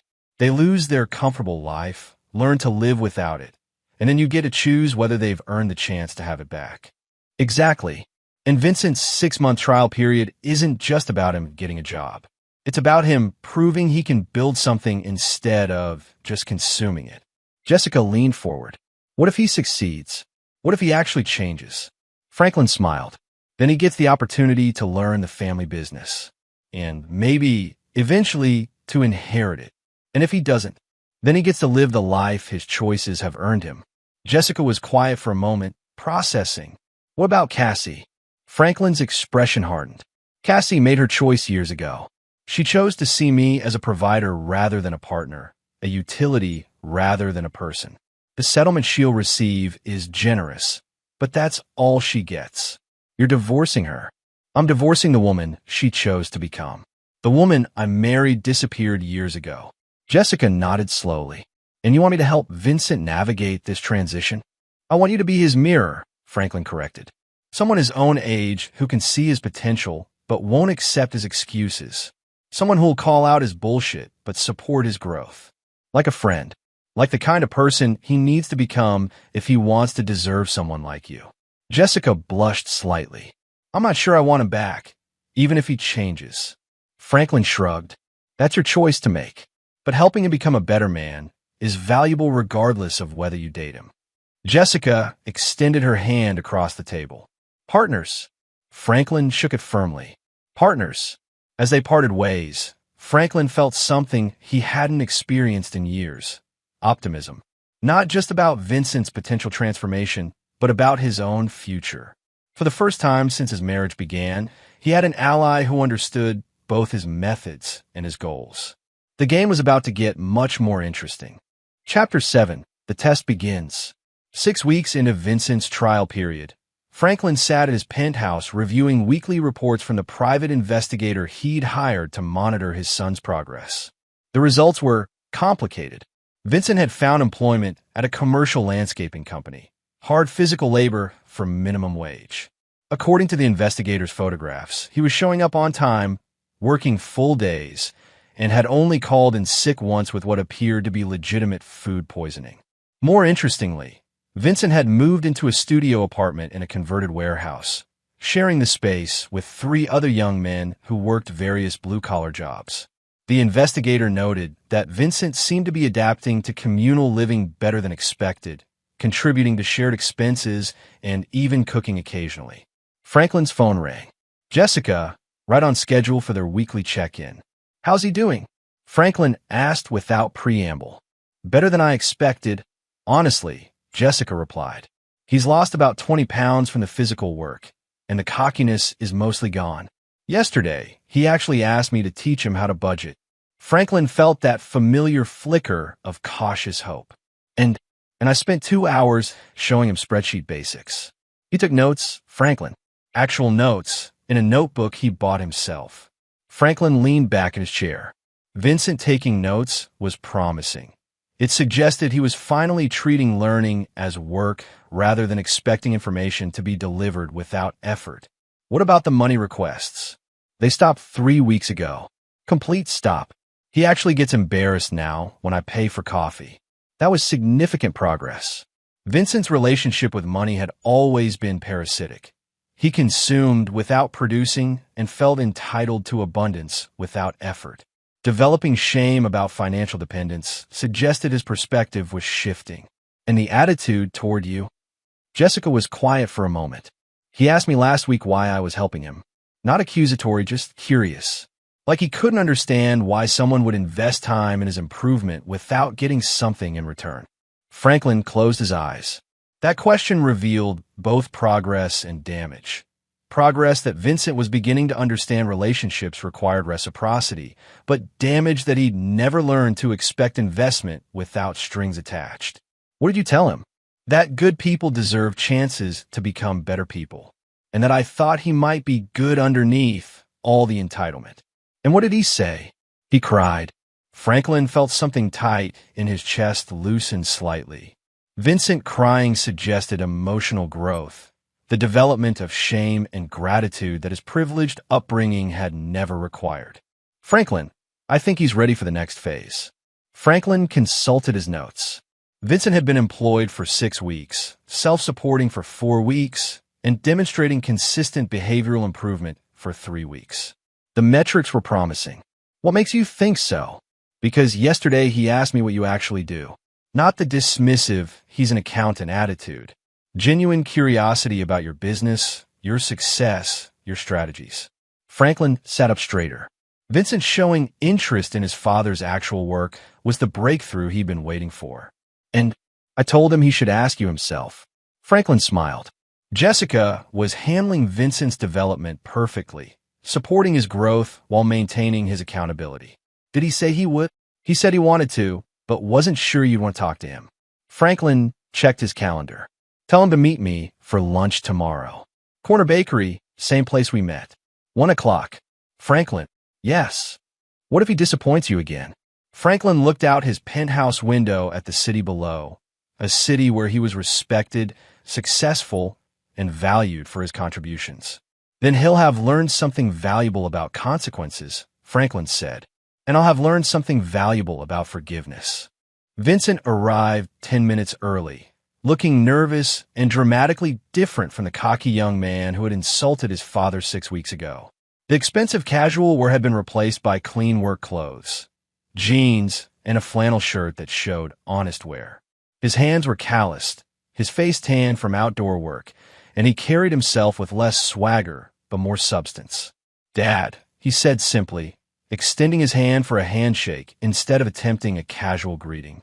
Franklin shook his son's hand, noting the firm grip and calloused palms. Vincent, you look different. I feel different. Vincent settled into the booth across from Franklin. I've been working landscaping for 6 weeks now, 40 hours a week, sometimes more during busy season. And Vincent looked down at his hands. And I finally understand why you were so tired when you came home from work. Real work is exhausting. Franklin felt something shift in his perspective. Vincent was making the connection between effort and outcome, between work and wages, that his privileged upbringing had obscured. Tell me about the job.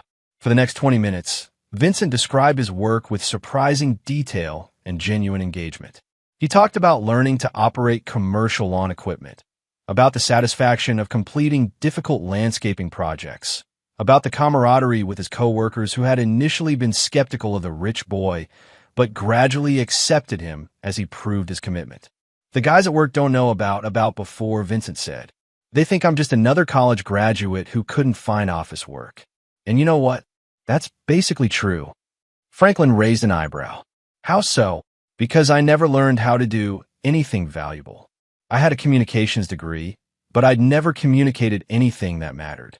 I had a nice car, but I'd never earned the money to buy one. I lived in a beautiful house, but I'd never built anything. Vincent met his father's eyes directly. I was basically a very expensive pet. Franklin felt a complex mixture of sadness and pride. Sadness that his son had to experience hardship to develop self-awareness, but pride that Vincent was capable of honest self-assessment. And now I'm learning to be useful. Actually useful, not just decorative. Franklin made a decision. Vincent, what do you know about my actual business? Vincent looked embarrassed. Almost nothing. I know you make a lot more money than I thought, and Jessica says you're some kind of financial genius, but I never bothered to learn details. Would you like to learn? Vincent's face lit up with genuine interest. Yes, definitely yes. Franklin pulled out his phone and showed Vincent a portfolio overview. Not his complete holdings, but enough to demonstrate scale and sophistication. This is one investment account. Not my biggest, not my most important, just one account among many. Vincent studied the screen, his eyes widening as he processed the numbers.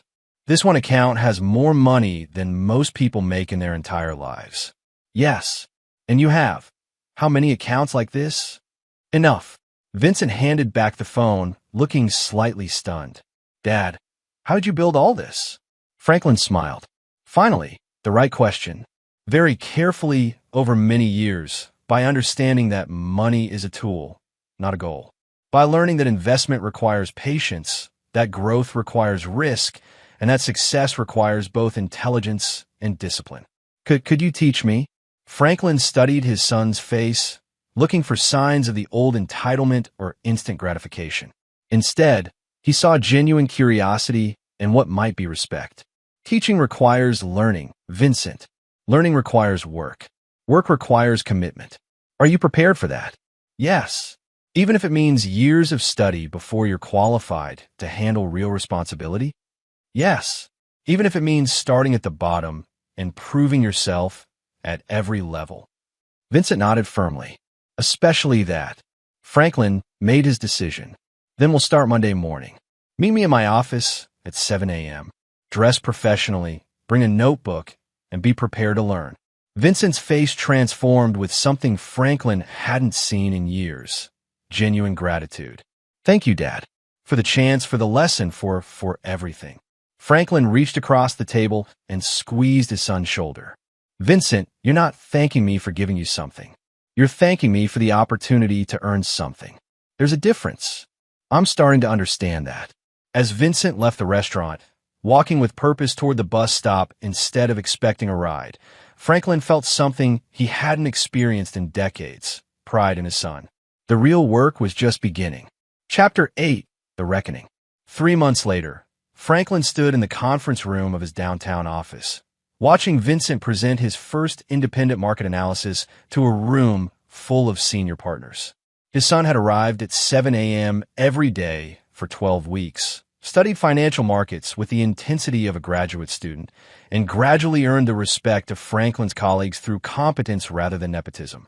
The pharmaceutical sector shows unusual volatility this quarter, Vincent was saying, pointing to charts he'd prepared himself. But if we examine the underlying patent expiration schedules and FDA approval timelines, the volatility represents opportunity rather than risk. Franklin felt a surge of genuine pride. Vincent had developed his father's analytical mind and his own clear communication style. a combination that was serving him well in the complex world of high-stakes investing. After the presentation, as the partners filed out with approving comments, Vincent approached Franklin with an expression of nervous anticipation. "Dad, can we talk privately?" Franklin nodded and led Vincent to his personal office, closing the door behind them. "What's on your mind?" Vincent took a deep breath. "I want to know about Mom." Franklin had been expecting this conversation. During Vincent's transformation, Cassie had reached out to their son repeatedly, trying to use him as an intermediary in increasingly desperate attempts to reconcile with Franklin. "What about her?" "She's struggling. The divorce is finalized, but she's having trouble adjusting to the new house, the smaller budget, the different lifestyle." Franklin nodded. He'd been monitoring Cassie's situation through Marshall, partly from lingering concern and partly from legal necessity. She was indeed struggling, but not financially.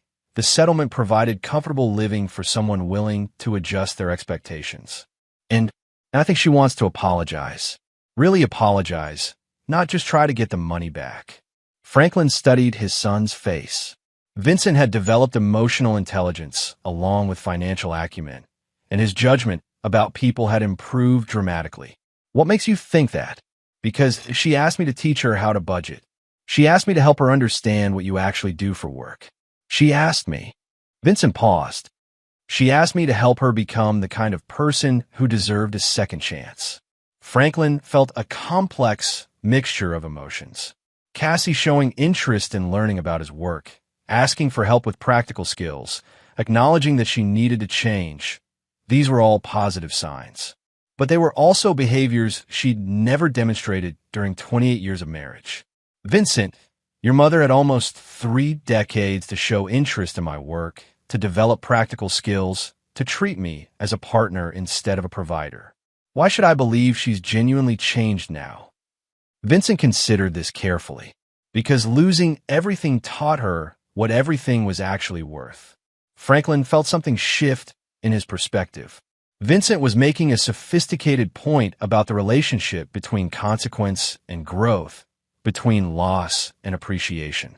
"Explain. When Mom had unlimited money, she never learned to value it. When she had your success, she never learned to respect it. When she had your love, she never learned to reciprocate it." Vincent met his father's eyes. Now she doesn't have any of those things, and for the first time in her life, she's trying to earn them. Franklin leaned back in his chair. "And you think she's capable of that?" "I think she's capable of trying. Whether she succeeds." Vincent shrugged. "That's up to her." Franklin made a decision. "Tell your mother she can earn a conversation." "What does that mean?" "It means if she wants to apologize, she can do it the same way you did, by demonstrating change rather than just promising it." Vincent nodded slowly. "What kind of demonstration?" Franklin pulled out a business card and handed it to Vincent. "There's a nonprofit organization I support that teaches financial literacy to single mothers transitioning off welfare.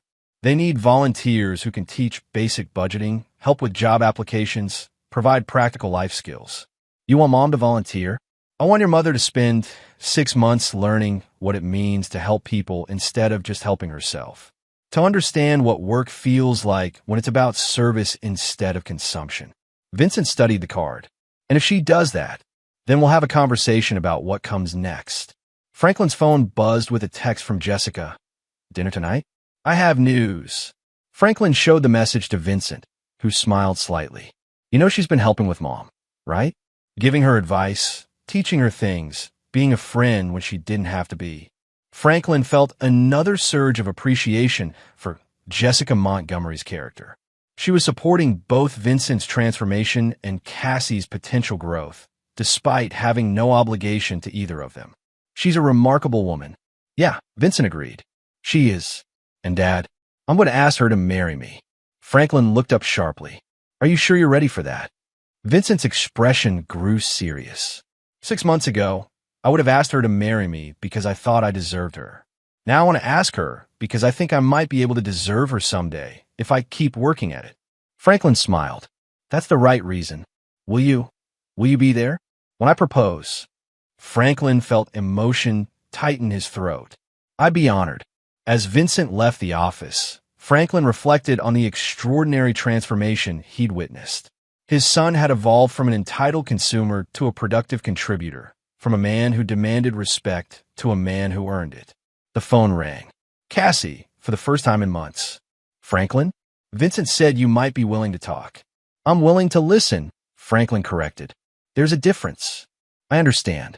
Cassie's voice was different, quieter, less demanding. I want to apologize. For what specifically? A long pause. For taking you for granted. For treating your success as my entitlement. For never asking about your work, your interests, your dreams. Another pause. For wasting 28 years being married to your wallet instead of being married to you. Franklin felt something complex and painful in his chest. The apology was specific, thoughtful, and seemed genuine. Cassie, apologies are just words. What matters is what you do next. Vincent told me about the volunteer opportunity. I want to do that. Why?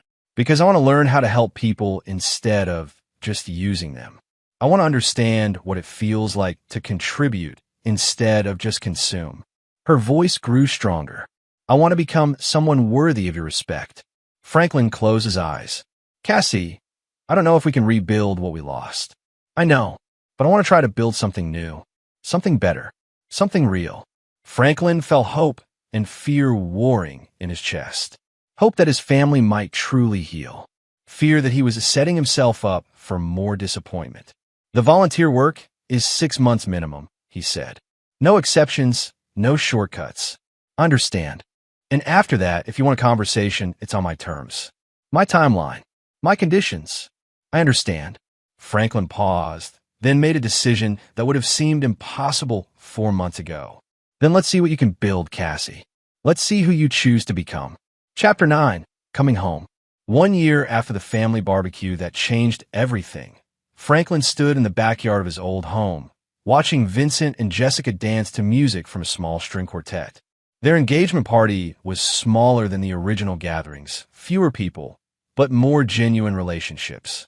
Cassie approached carefully, carrying 2 glasses of wine. She looked different, not just physically, though 6 months of volunteer work had given her a purposefulness that showed in her posture, but emotionally. She carried herself like someone who had learned the difference between being served and serving others. Thank you for letting me help plan this, she said, offering him a glass. Franklin accepted the wine and studied his ex-wife's face. The entitled expectation was gone, replaced by something that might be humility. How was your week at the center? Cassie had completed her 6-month volunteer commitment and chosen to continue, eventually accepting a part-time paid position coordinating the financial literacy program. Hard, she said honestly. I worked with a woman whose husband left her with 3 kids and no job skills. Took us 4 hours to create a budget that would keep them housed and fed. She paused, made me realize I'd never actually created a budget in my life. Franklin nodded. One of the requirements for their reconciliation conversations had been Cassie learning to manage her own finances. No accountant, no financial advisor, just her own intelligence applied to her own resources.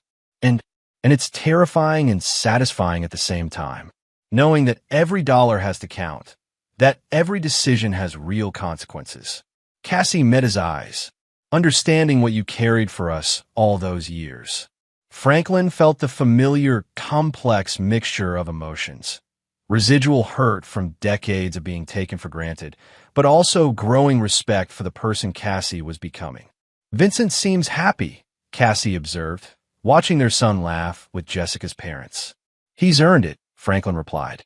They both have.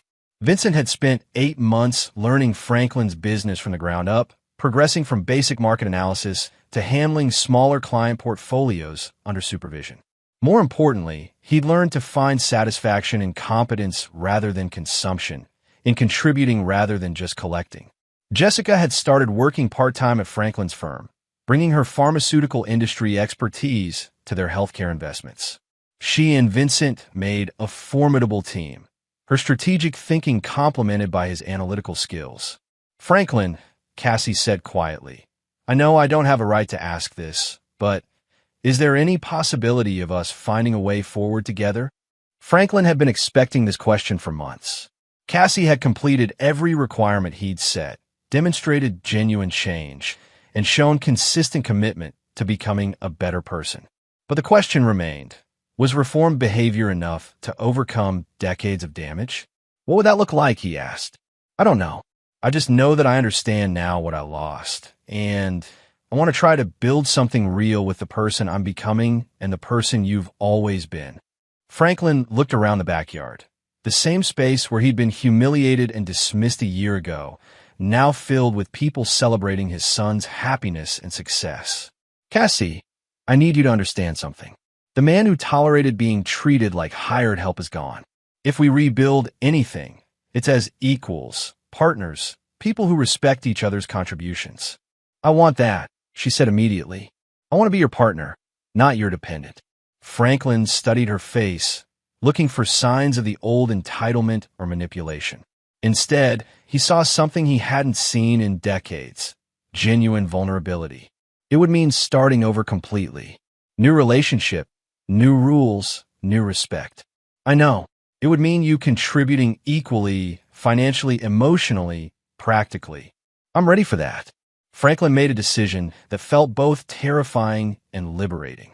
Then we can try, slowly, carefully, with clear boundaries and honest communication. Cassie's face